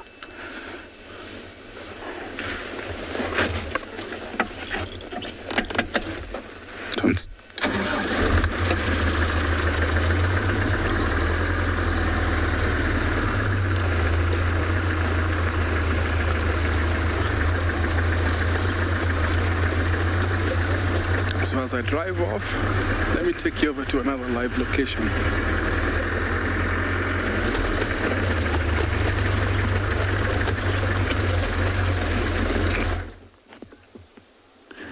Our cat is sleeping-ish.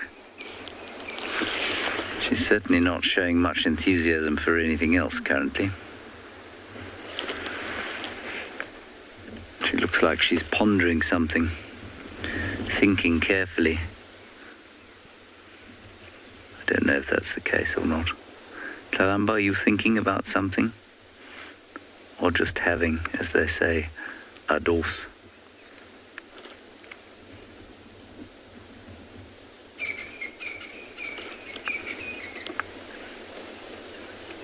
Quite sweet, isn't it? We moved around a little bit. She did a little move around as well. Otherwise, things are pretty much as they've been.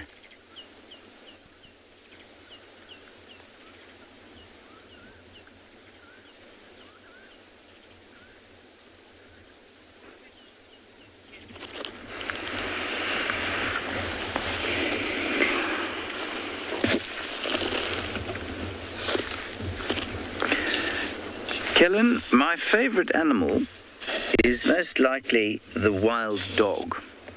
I often say that because, well, they are the animals that are the most egalitarian. In other words, they tend to look after each other better than a lot of other animals, and that appeals, I think, to many people's sense of humanity. We're a species that does that. We're one of the animals that tends to look after our old and sick, and so do wild dogs. Whereas things like hyenas and lions definitely don't do that. They'll normally just leave their old and sick to die. There are exceptions, and there's definitely evidence, especially in lions, of them looking after their older ones sometimes, but normally not so much. So that's why I like wild dogs, I think. Also, they're always active, and they're always doing fun things, playing with each other, hunting, and normally they don't sleep like lions do, which means that they're a lot more entertaining to watch for the most part. But I've got to tell you, I think that I'm in a minority, and I think that the animal that you're looking at now is probably most people's favourite. If you look at social media and photographs and that sort of thing, the animals that are most frequently enjoyed, or photographs of which are most frequently enjoyed, are leopards and cubs. Everyone loves cubs, lions or leopards, but leopard cubs especially. And so I think there's a real love for spotted cats, specifically these ones around the world, even more so than for cheetahs.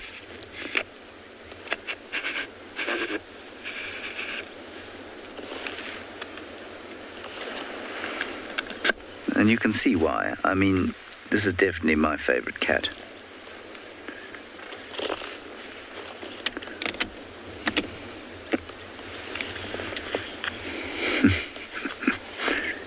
You can sit with these things for hours as well and just marvel at their colors. You can marvel at the way they move, if they happen to be moving, their skills in a tree.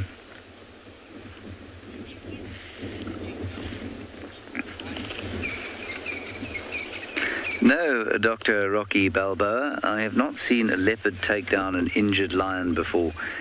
Leopards are much, much, much smaller than lions.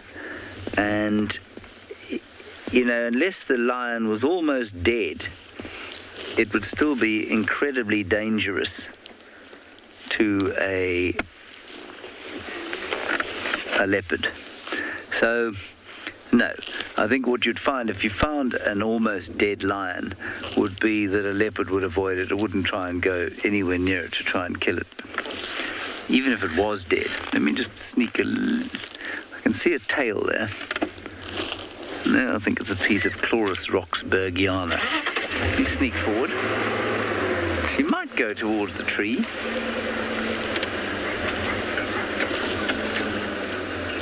Or she might just go and find a soft bit of grass and bush to lie in. She hasn't gone towards the tree. See where she went, Niels? Oh, there she is. Hello. Right, I'll stop here. I'm just going to talk very, very, very quietly because she's right next to us. She's very sleepy and very happy. So I'm not too worried that we're too close, although we are obviously very close.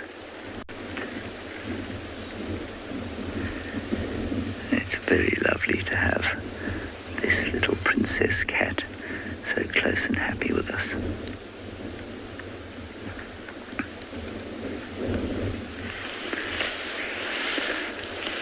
I actually think that she is the kind of animal that doesn't particularly like loud human voices. And I've often seen her asleep, and you arrive, and if there's another vehicle around, or if the guide is talking too loudly or the cameraman's talking too loudly, she'll just get up and kind of move away a bit. So I think she quite likes silence, or doesn't like too much human voice noise.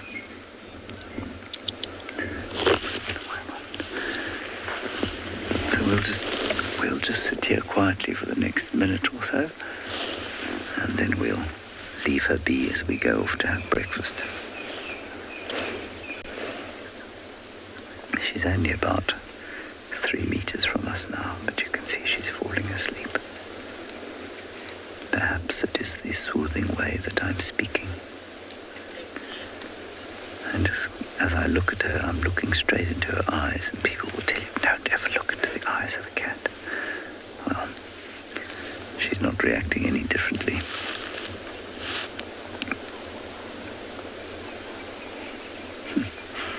Right, everybody, we're going to head back for breakfast. Thank you very much for your questions and comments. We'll see you this afternoon at 1500. Until then, stay safe and happy wherever you happen to